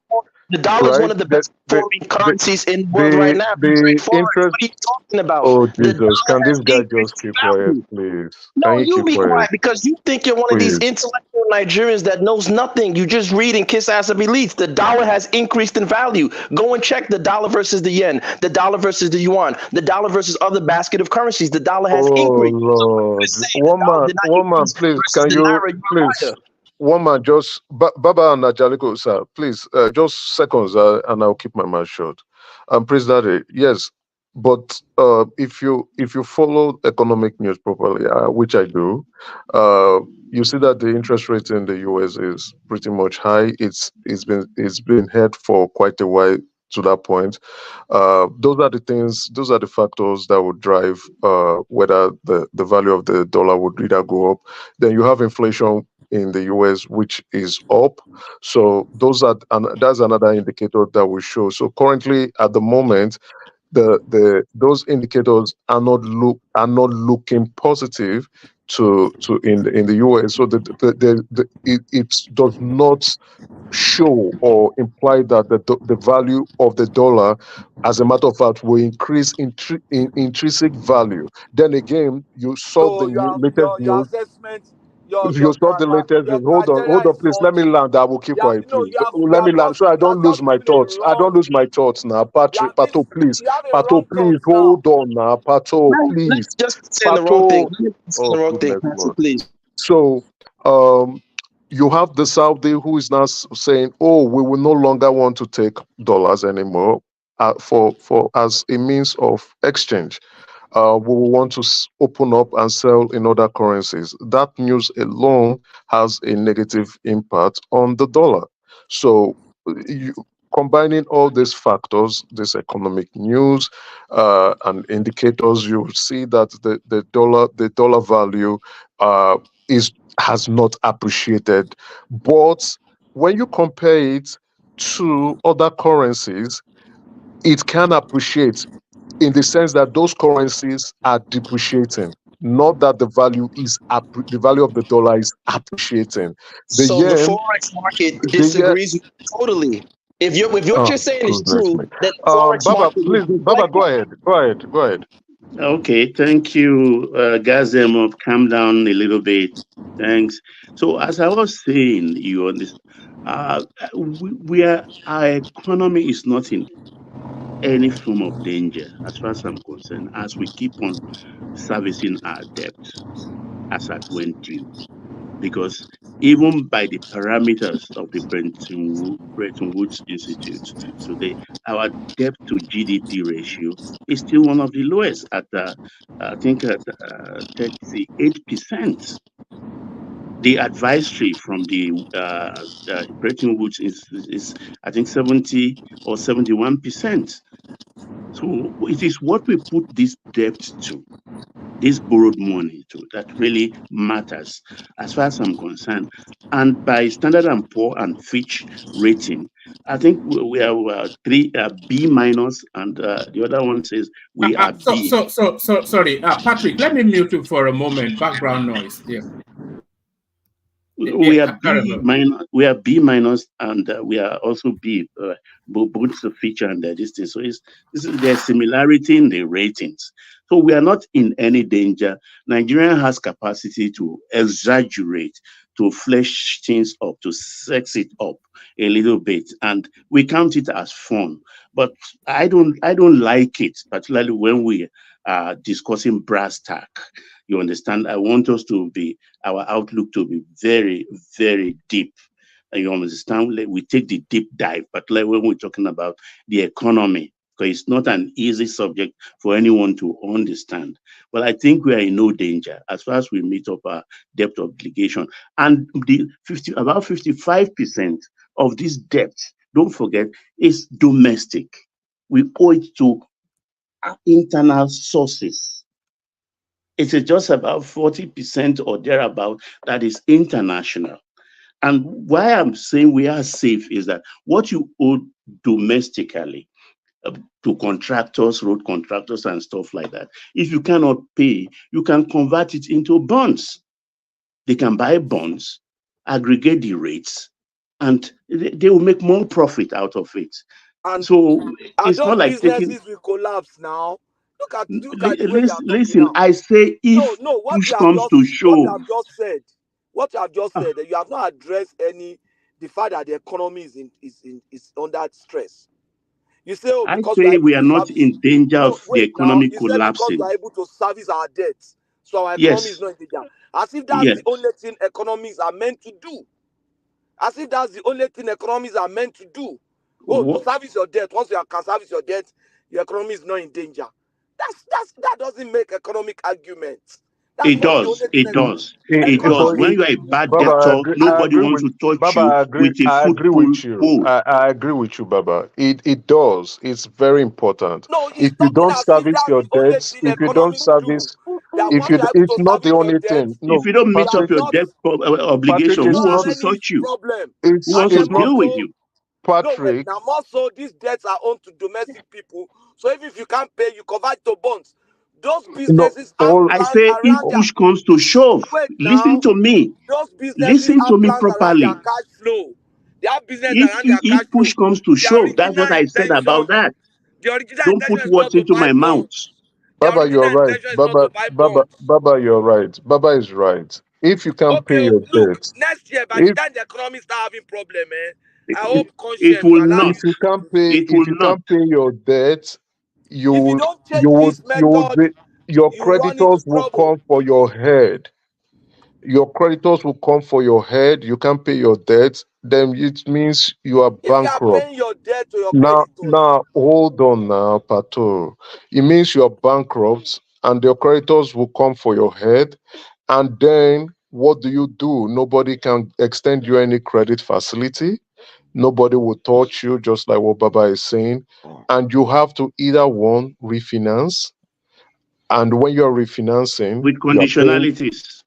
tougher ones, higher interest rates, higher extending the loan terms, and then you must at that point you have to sacrifice more assets so that it gives the lenders some comfort. You must pay your debt as at when due. When you don't, you're only getting yourself into trouble. So it is really, really important.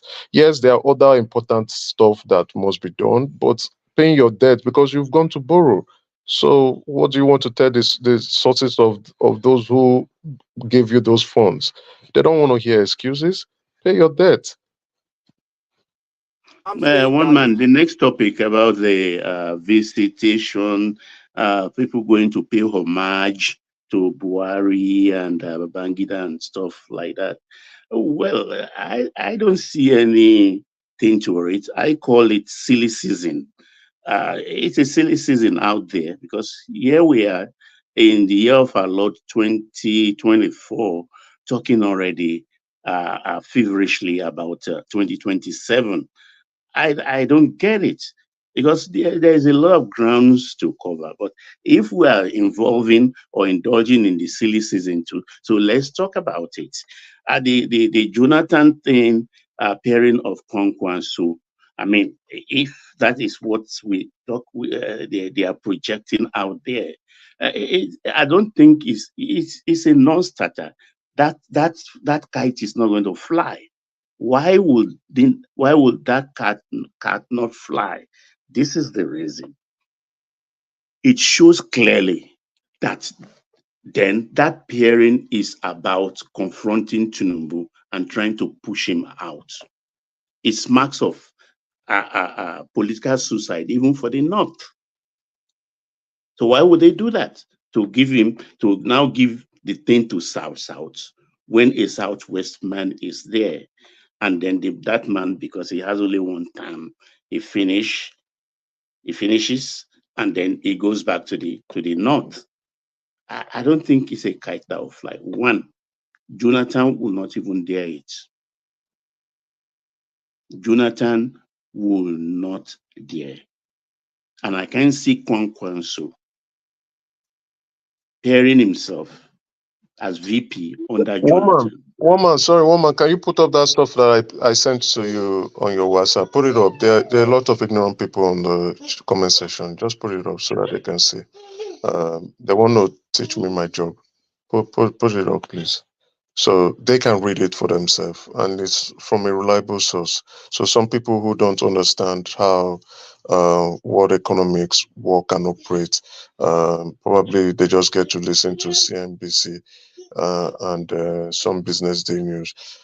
So put it up and let them read for themselves, or you can even give them the link, and then they could go educate their ignorant brain cells. Nobody needs to hear your pontification, man. You're not the only intelligent person in the world. This is the same sick, arrogant Nigerian mentality. Cut it out, bro. You're not the only one that got it. I didn't refer. It's beautiful that you can at least say that I'm intelligent. I didn't say that. I didn't say that to you, but pontificating to us that you have the information. You don't. I can't teach a medical doctor his job. Obviously, you don't even realize you see what you're doing. What you're doing is what the arrogant, average, silly American does. I can't teach a medical doctor his job, right? I can't tell a medical doctor how and where to cut because I'm out of place and out of line. So I've told you this is my bread and butter, right? Yeah. You can't tell me. You can't tell me. So when I speak with. So listen. Be quiet. When I speak, I speak with authority, right? Because this is my bread and butter, right? You don't have this is what I do. This is what I do for. This is what I do for a living. And if you want to know, we can on the back chat. Can I speak because you are very ignorant? On the back chat, I'll show you my credentials, and you put up your own credentials, right?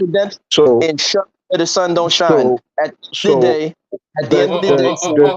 All right. I think Baba has the floor. Or no, woman. Let me just land my point. Baba, sir, just hold on. Baba, sir, you see, some people out of jealousy and envy. Stop being biased, man. You let this guy do this, and then if I do it, you get upset. This guy interrupted everybody. Even Patrick wanted to chime in. He didn't let Patrick chime in. If you're gonna be fair across the board. Stop being partial. This is the Nigerian mentality. No, I'm only saying Baba has the floor because you guys are not taking us. You are not taking us anywhere.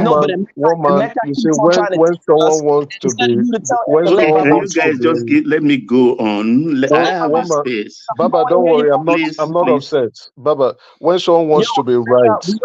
When somebody wants to be right by all means, and they don't want to accept that they are wrong. Teach us. Great. It is a sad reality. They need to be right, and you find it out. You find out. Can both of you just stop? All right. Thank you, Baba. Yeah. Okay. I've lost my train of thoughts. This is what happened. Where am I? God. Yes, the KWANKWASO Jonathan pairing. Look, yeah, the permutation there is an ace up the sleeve of Tinubu, which nobody is realizing. This man has native intelligence. I think it will not match that of OBJ, but it's something that nears it. Look, Nigeria, like everybody is saying, we are sitting on a keg of gunpowder politically. Why? Because there is the Biafra agitators. Biafra is a state waiting to happen. And the way the country was formed, it was formed on a stand of on a tripod stand. It's always 2 against 1 pairing, and it's done. So Biafra is waiting. And don't think it's an happenstance. Don't think for one moment that it's an happenstance that Igboho was given a soft landing.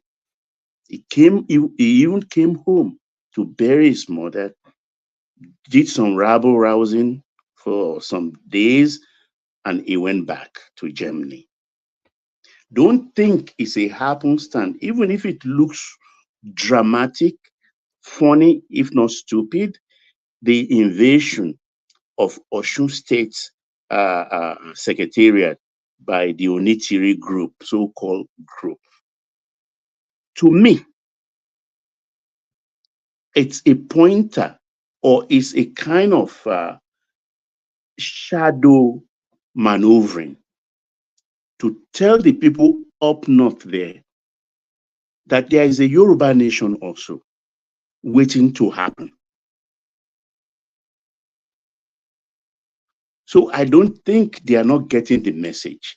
They are getting the message up north. That's what I call the ace of Tinubu's sleeves.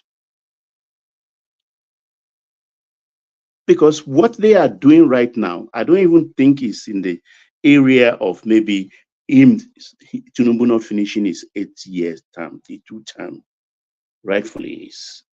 I think what bothers them mostly for now is the restructuring.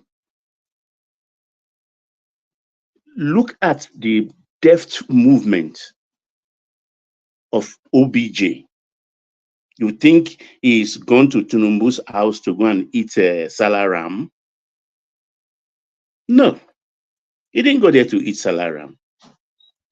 He went there for some discussion. He's not a Tinubu's man. But when there is a nation to be salvaged, the mountain can go to Muhammad. And Afeni Ferry's voice, the Fasurati group, has been talking about this. It's not for just nothing. People like Chief Bode George, it's also giving Tinubu a soft landing. They are trying as much as possible because they come from the Nadiko background, in exile, as with those people inside Nigeria during that period. They discussed a lot. They were not idle during the period Abacha was ruling and they were fighting him. They were trying very hard to recalibrate Nigeria, put it on paper.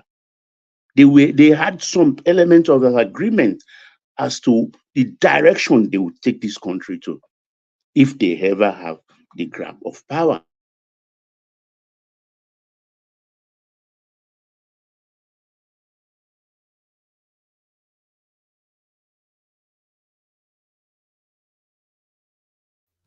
Are you there, Baba?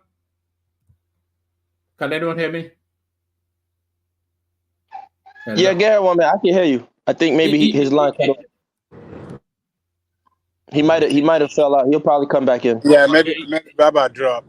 Maybe. Yeah, his Yes, line might. he is there, and his mic is unmuted. Probably he got a call. Maybe All right, let's default to you then, Emeka. So the floor is yours. Yeah, let me pick it up from where Baba was explaining. Yeah, we have agitation in the southeast. No, quite. Nobody can ignore that.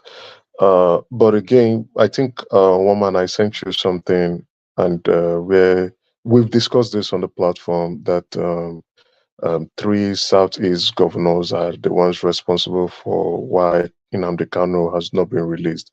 I think we explained that deeply. That's the beauty of the minds on this platform, very intellectual, educated, and exposed individuals, where we said they're using Nnamdi Kanu as a bait because once he's been released, that's power dynamics and influence in the southeast will change and pivot towards him, and the people would want, he becomes the messiah, the rising star, and you will find a lot of people from the southeast galvanizing towards him and ignoring the political structure in the southeast. So the governors, they are fully aware of it.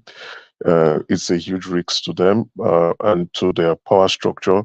And what they're doing is try to negotiate to see how things can go. It's a timing thing. We've explained that there's the likelihood of him being released even before the news starts trickling out. The likelihood of him being released by the government is high. Now we can hear that there's discussion. You saw he said it, and his lawyer also said it, that, or even the judge was saying, go and discuss with the attorney general of the country and also the government, and they're like, oh, you saw it, but that has been coming beforehand. And what was the trigger that gave the warning sign was when they allowed his wife to see him, right? But long before that, we've talked about, okay, the possibility of negotiation is going to come in. They are holding him for certain reasons. We've never heard of him being assaulted or him being deprived of good health care or food, or him being sick. We've never had anything differently too, that, oh, he's overfed or whatever, but the news was not coming out. Now that's indicator of his wife coming to see him showed, okay, he's enjoying some special treatment, right? And then again, he was not taken to any penthouse or prison to keep him there. He was still within the custody of the DSS. And what we cannot tell, or it's just out in the open, it's just a matter of time. That negotiation, the terms, the conditions, everything would come out, and hopefully we'll all read through. But as we have rightly predicted, which we always do on this platform, that's one reason why people come here to listen to Sound Minds, right? We've predicted that Nnamdi Kanu is a pawn, and that the governors are the ones holding his release. And you see the president, he would answer to the political structures in the Southeast, that is the leaders, which, the governors sit at the apex of it all.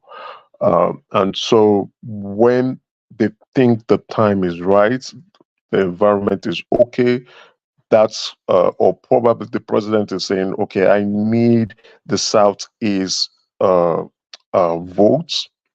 I also need to see, I want the Southeast to see me as their friend. He would begin to push that narrative to ensure that Nnamdi Kanu is going to be released. And then you saw one of his statements where he was saying he was kicking against the excessive behaviors of the IPOB members. You see the tides are changing, which it shows that the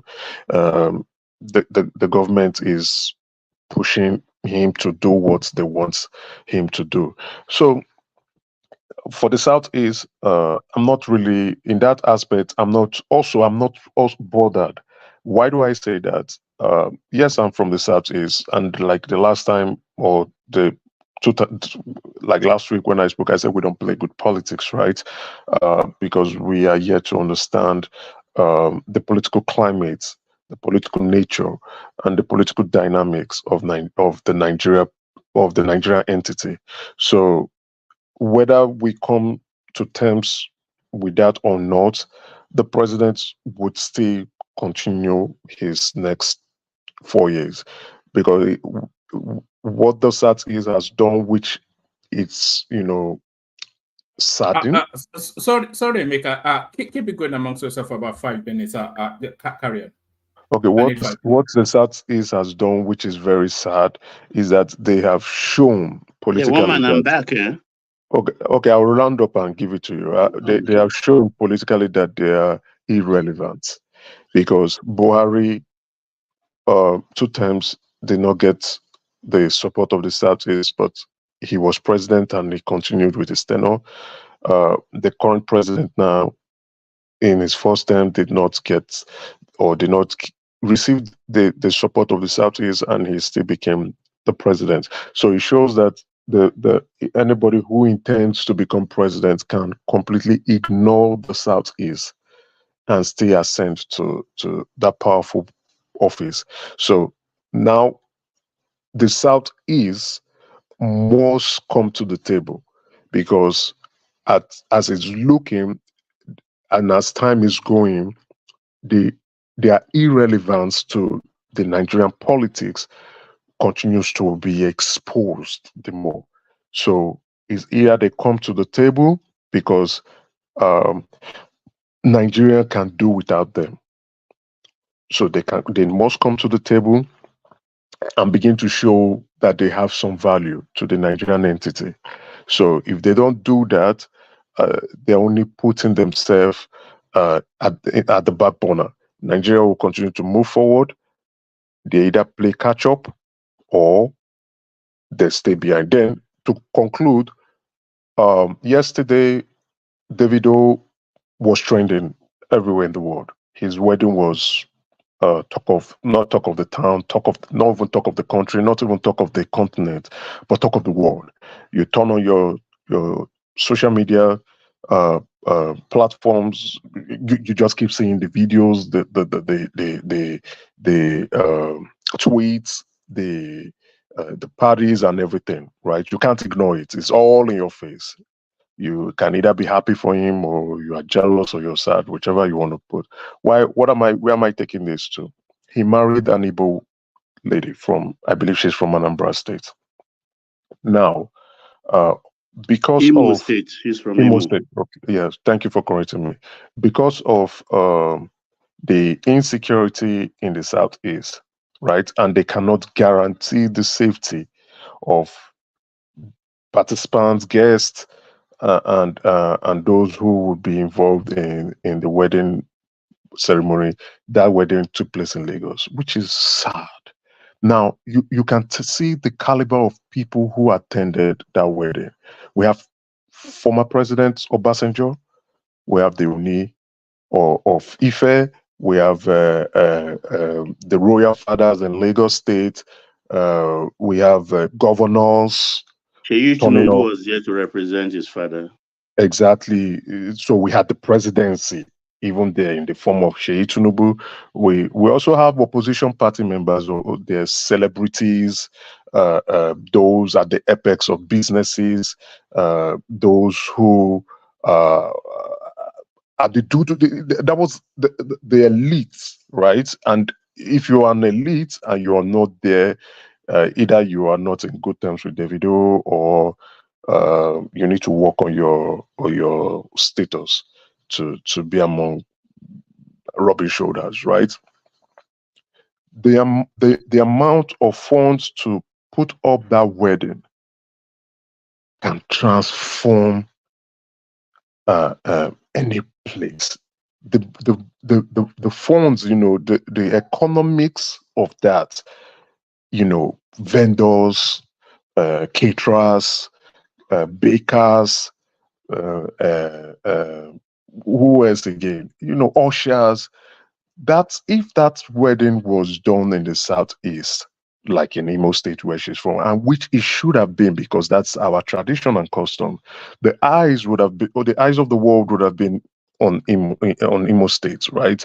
Not necessarily Lagos. Everybody would want to see the rich heritage and culture and customs of the Imo people, because it's a traditional wedding, and you showcase your arts to the world. But that wasn't done because it was in Lagos, and then the money itself going down to the people, the locals, and those who would be part of, like, the vendors, and definitely many of them would be part of Imolites. We lost that completely because of IPOP, Biafra, insecurity, and also apart from this, we had what's his name? This musician whose father died, Flavor, whose father died, and he's from Anambra, but because he thinks it's more safe in Enugu than Anambra, he went to Enugu to go to bury his father, right? And not a lot of people attended because they were scared, but people still turned up. We are losing economically. For what? We are losing money. For what? We are losing relevance. For what? Our people are getting impoverished. Over what?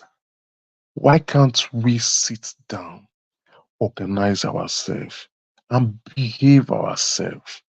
I'm getting tired saying this thing all over again.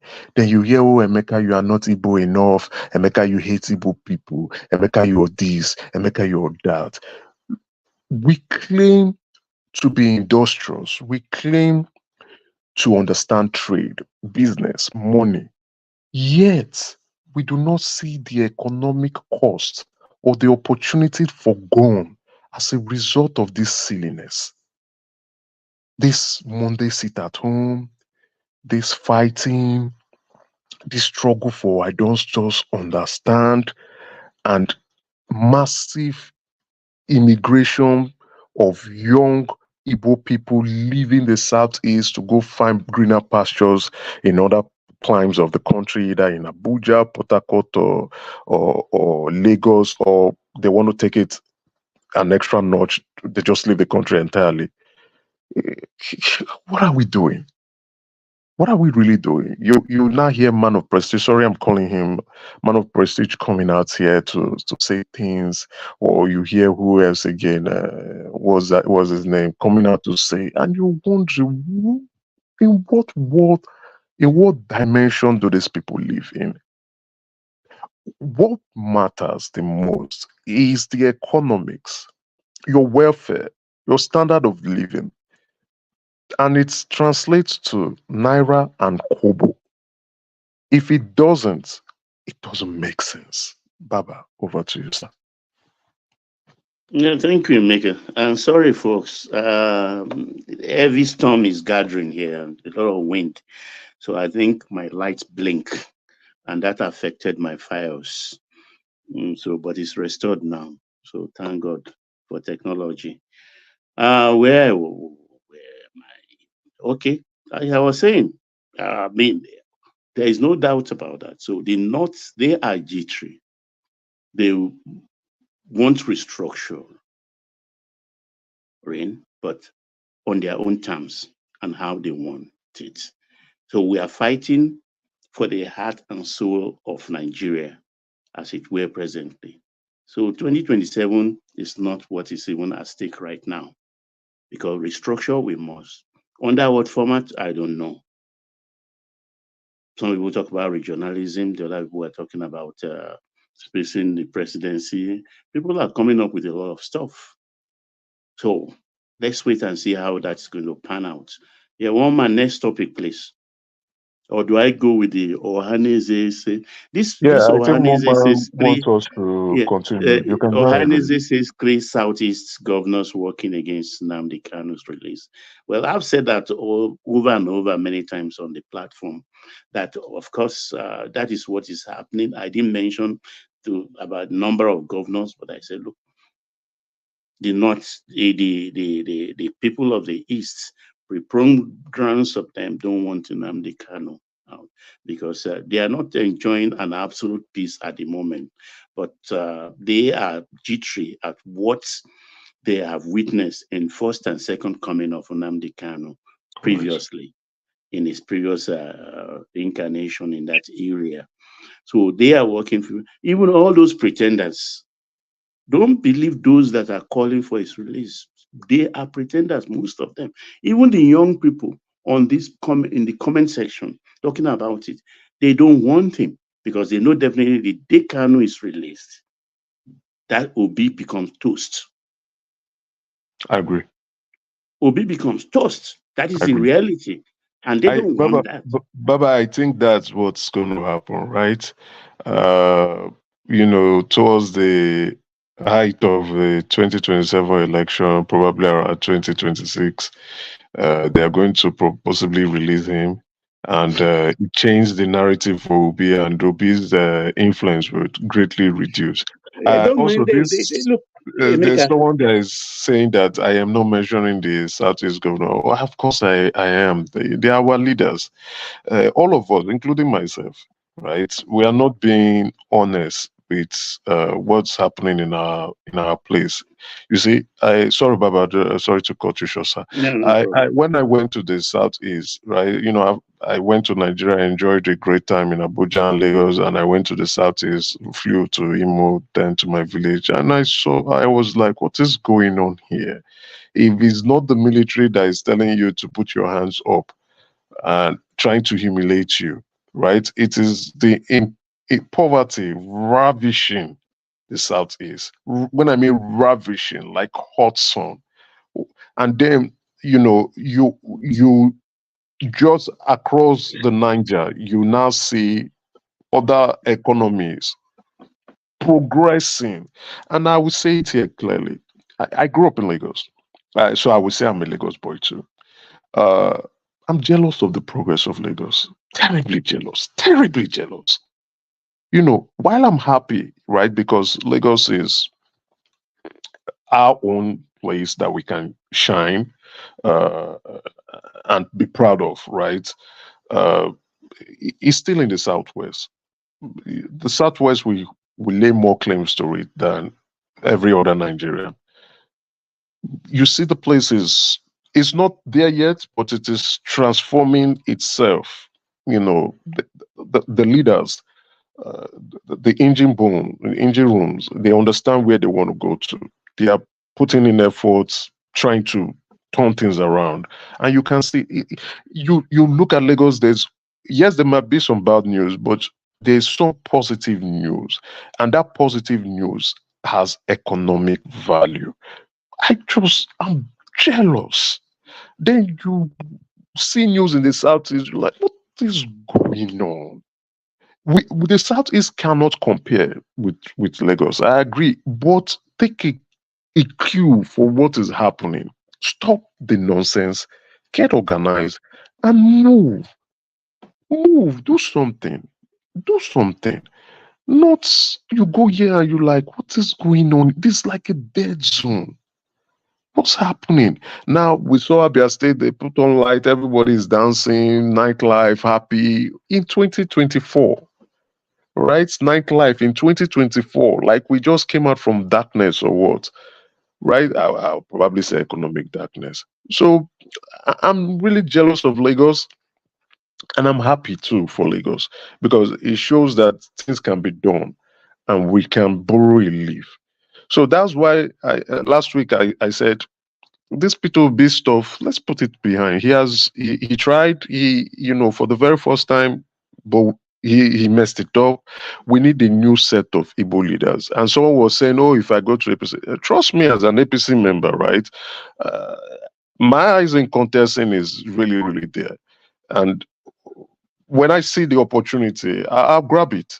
So, and yes, I want good governance for my people. When I see that, I'll definitely grab it and see how to do things differently from what uh, uh, our current leaders are doing at the moment because they are not getting things right. So, Baba, please, you can proceed. Yes, look, what is happening in the East saddens me in the sense that, particularly this Monday sit at home thing, it doesn't make sense to me.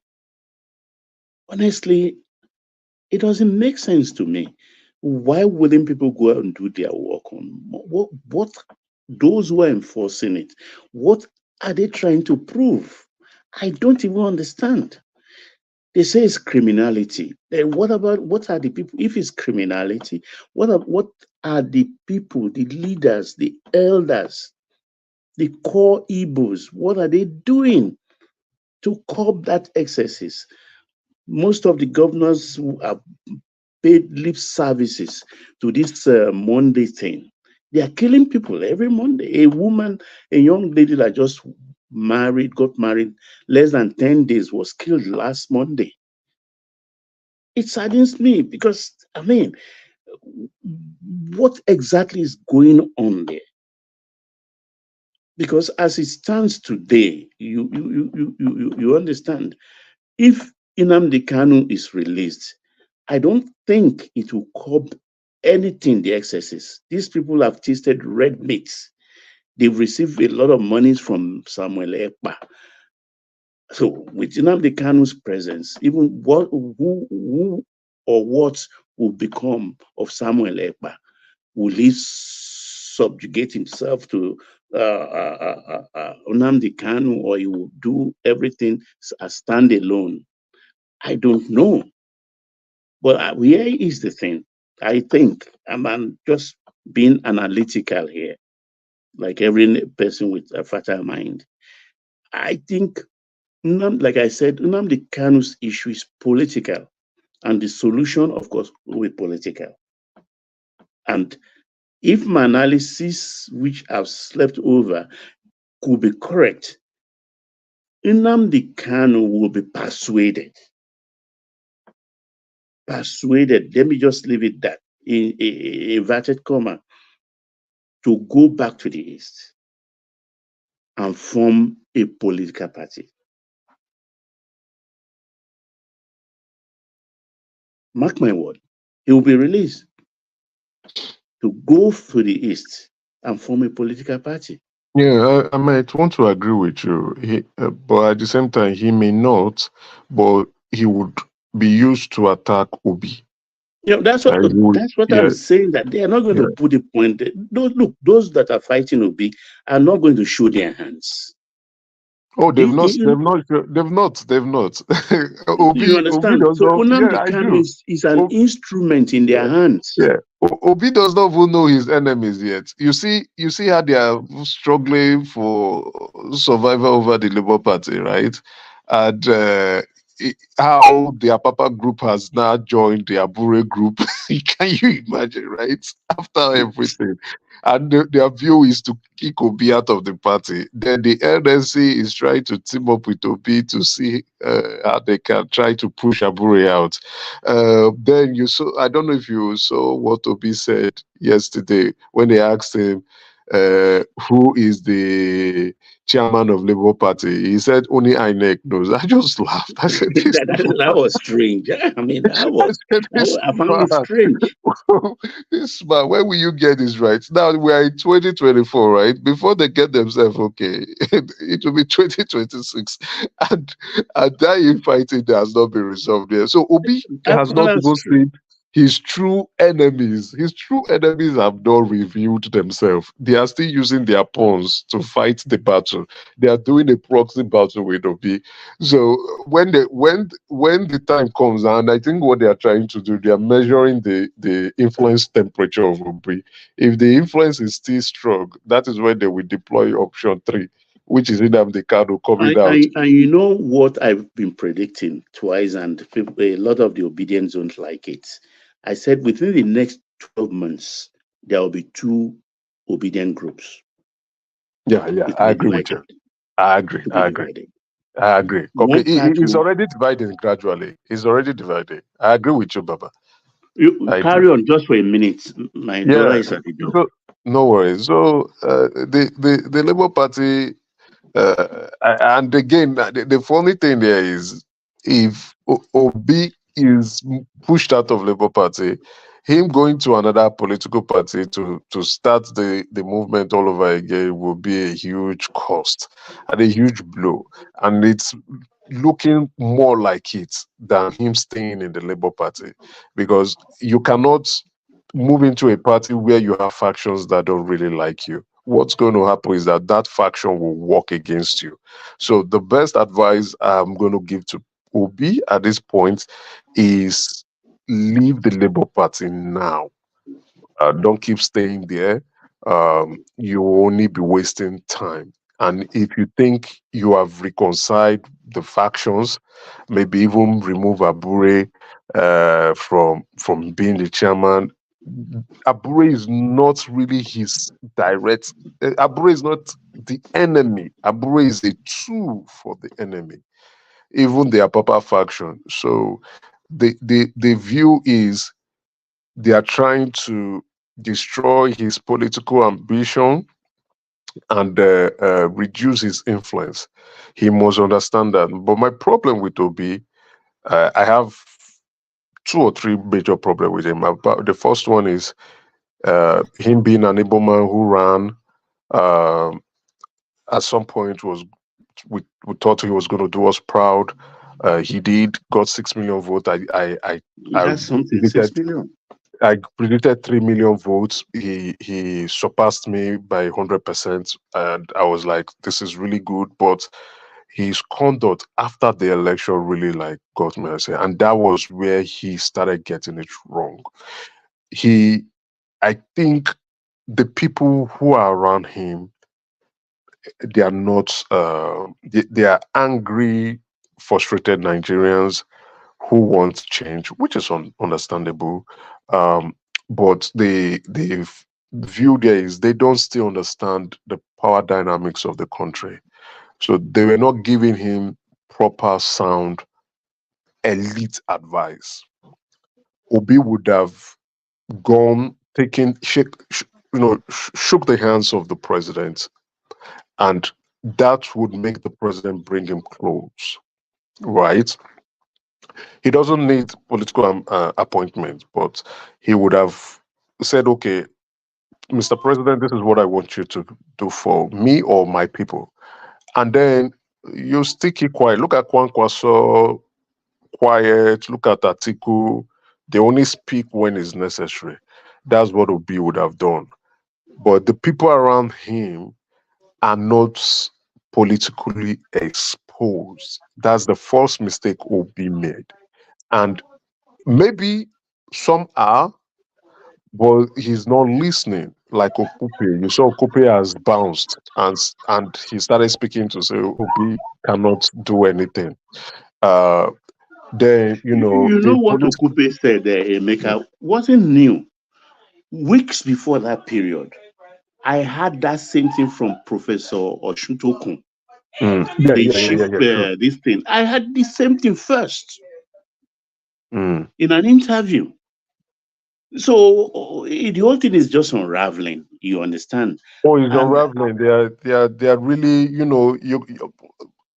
it's getting to him. It should get to him because, and then it calls on his leadership skills, right?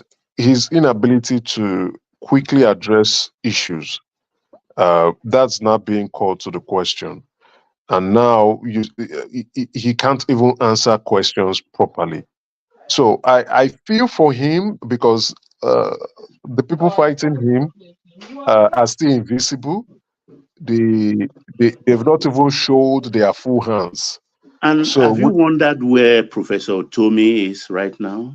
Oh yeah, you see how quiet he is. You see how quiet he is. He has been very quiet. Never criticized the president or his. Okay, he spoke once, but not really like a form of criticism, right?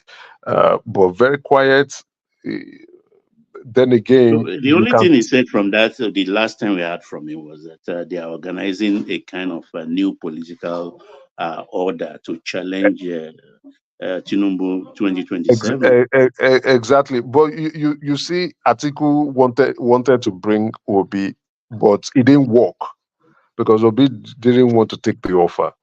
So now what's going to happen would be a replay of 2023, and even it's going to be a weaker version of 2023 because the PDP is not behind Atiku. Now Labour Party is PDP is three already. Atiku's PDP, Wike's PDP, and the rest of them.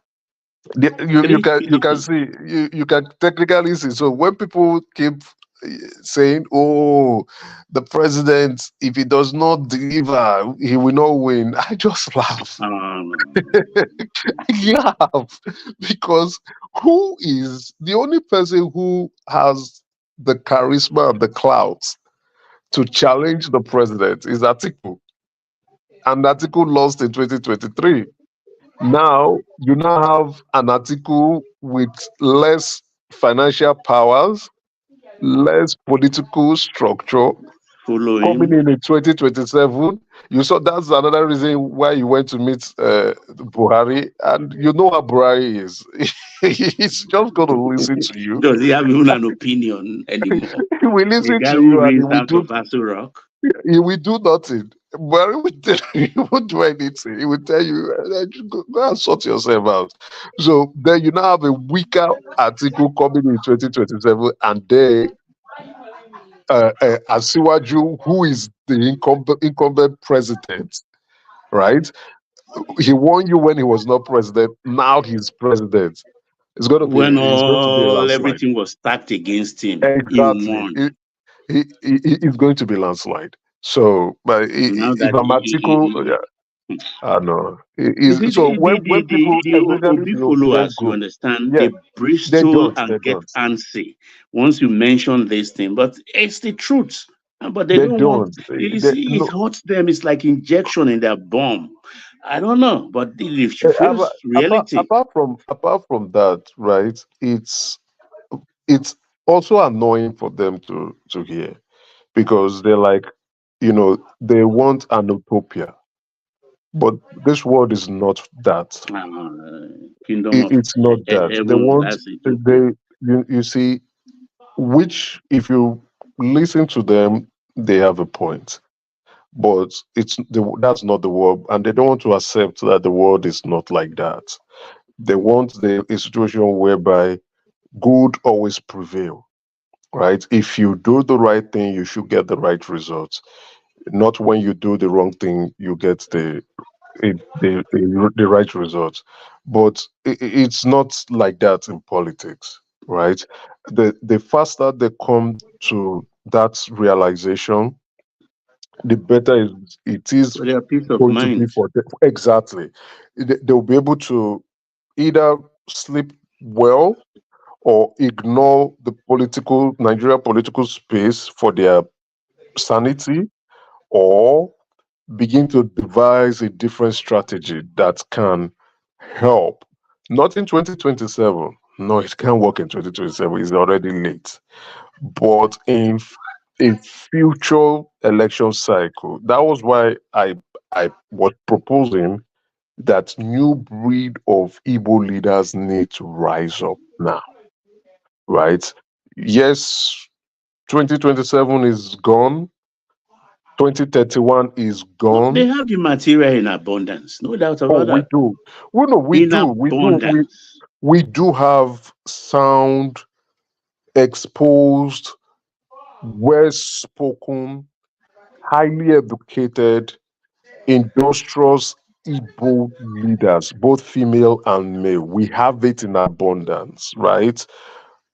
The problem is for us to look amongst ourselves and say, I think this guy is the guy we should support, tap him, and begin to promote him, begin to expose him to other geopolitical zones, so that they can look at him and say, can we trust this individual? Will he be able to do our bidding? Would he be able to get us what we want? When I mean other geopolitical zones, I mean the elite, right? I don't mean mediocres. You start with the elite first. The elites will be the one to go sell him to the mediocres and the average. It is what the elite says. That is what the followers will do. So that's. I think I made that correction last week Friday, when I was trying to distinguish that elections and the electorate is not only Lagos, Abuja, and Port Harcourt. That is a metropolitan environment where the average individual is enlightened and exposed and understand their rights. They are well read. They know what's happening. The media is accessible to them. They can get information as quick as possible. And if they don't want, it's not because they can't, it's just that they just choose not to, either maybe due to the cost of the information or the lack of interest. But they are astute and sound. So they make their own decisions for themselves because it's an enlightened environment and community. But that's not the case with every other community in Nigeria. It's not the case in the villages in the north. It's not the case in the rural areas, even in some of the dungeons in the southwest. Those places, they clearly listen to, someone they respect, someone that they see as close to a godlike figure, which may either be the Oba, the Inze, or the chief imam. Sorry, Emeka. Yeah. Sorry, Emeka. Apologies, gentlemen. Would you mind if I shut it down? I'm not feeling 100%, so I probably just need to head to bed or something. Okay. Would you mind Okay, terribly, one man. especially to Ajan Lekoko, who has not had the chance to speak? Take good care of your health. Don't Hey, joke with it. one man, go and take a rest. Okay, let me finish this point. Then you can just finish shut that up. point. Then I'll So do sorry the about your health. So No, I'm actually okay. It's just I'm not feeling, sometimes when you're not just 100% in the mood, I agree. Yeah. So what I was saying, these people, right, especially in the innermost cities, or not cities, innermost rural areas, they see these individuals as people of influence. So those are the people that the elites work with and say, galvanize your people and let them vote here. And when those people speak, the followers listen and they will do the bidding of such individual. Like if you go to the Niger Delta area, you see the militants, how they worship Tompolo. What's this other guy who talks a lot? Asari Dokubo. Asari Dokumbo or Loaf Boy. How they worship Boy them. Loaf. How Boy Loaf. I see Loaf Boy. Boy Loaf. How they worship them. How, and those guys, their word is sacrosanct. You understand? They tell you this is where you are going to. You cannot change your decision. You will go there based because of the loyalty. And even Wike did that too, right? And you see, but our obedient brothers don't understand this, and that's because many of them, like some of us, many of them live abroad. They see the way things are done differently, or some live in Lagos, and everyone has an independent mind in Lagos, not a hive mind. You can't tell me what to do. I know my rights. I'm exposed. I'm well read. Who are you? And that happened in 2023, even when what's that tout's name? And they were like, what do you mean you Igbos can't vote or whatever? Who are you? How dare you? You can see that. So if the obedient group understand this, they would come to the realization that there's a clear divergence in the Nigerian political climate. You must understand the electorate. You must understand the important stakeholders. You must understand the party structure and the big whips and those who wedge power and influence and how they use it for their own benefit. Until then, they can never wrestle power away from the elite. Good night, Wama. Take good care of yourself, and good night, panelists. Jeff, good night. Mama, good night. Good night, everyone. So, Otodola, we do it again tomorrow. So, Ajan Lekoko could host, but I've not shown him the levers of how to do it yet. And I think he's driving anyway. So we'll call it a very short one tonight. Super Tatasayo, we always mention him. Audi, who is super chatting with increasing frequency. He engaged in the conversation throughout via super chat with a series of them. So thank you to Audi and Ayo. So apologies to the audience. So I used to like 8, 9 hours, 10 hours stretch. I don't have my co-pilot and I'm just about ready to hit my bed. So thank you, everyone. See you tomorrow.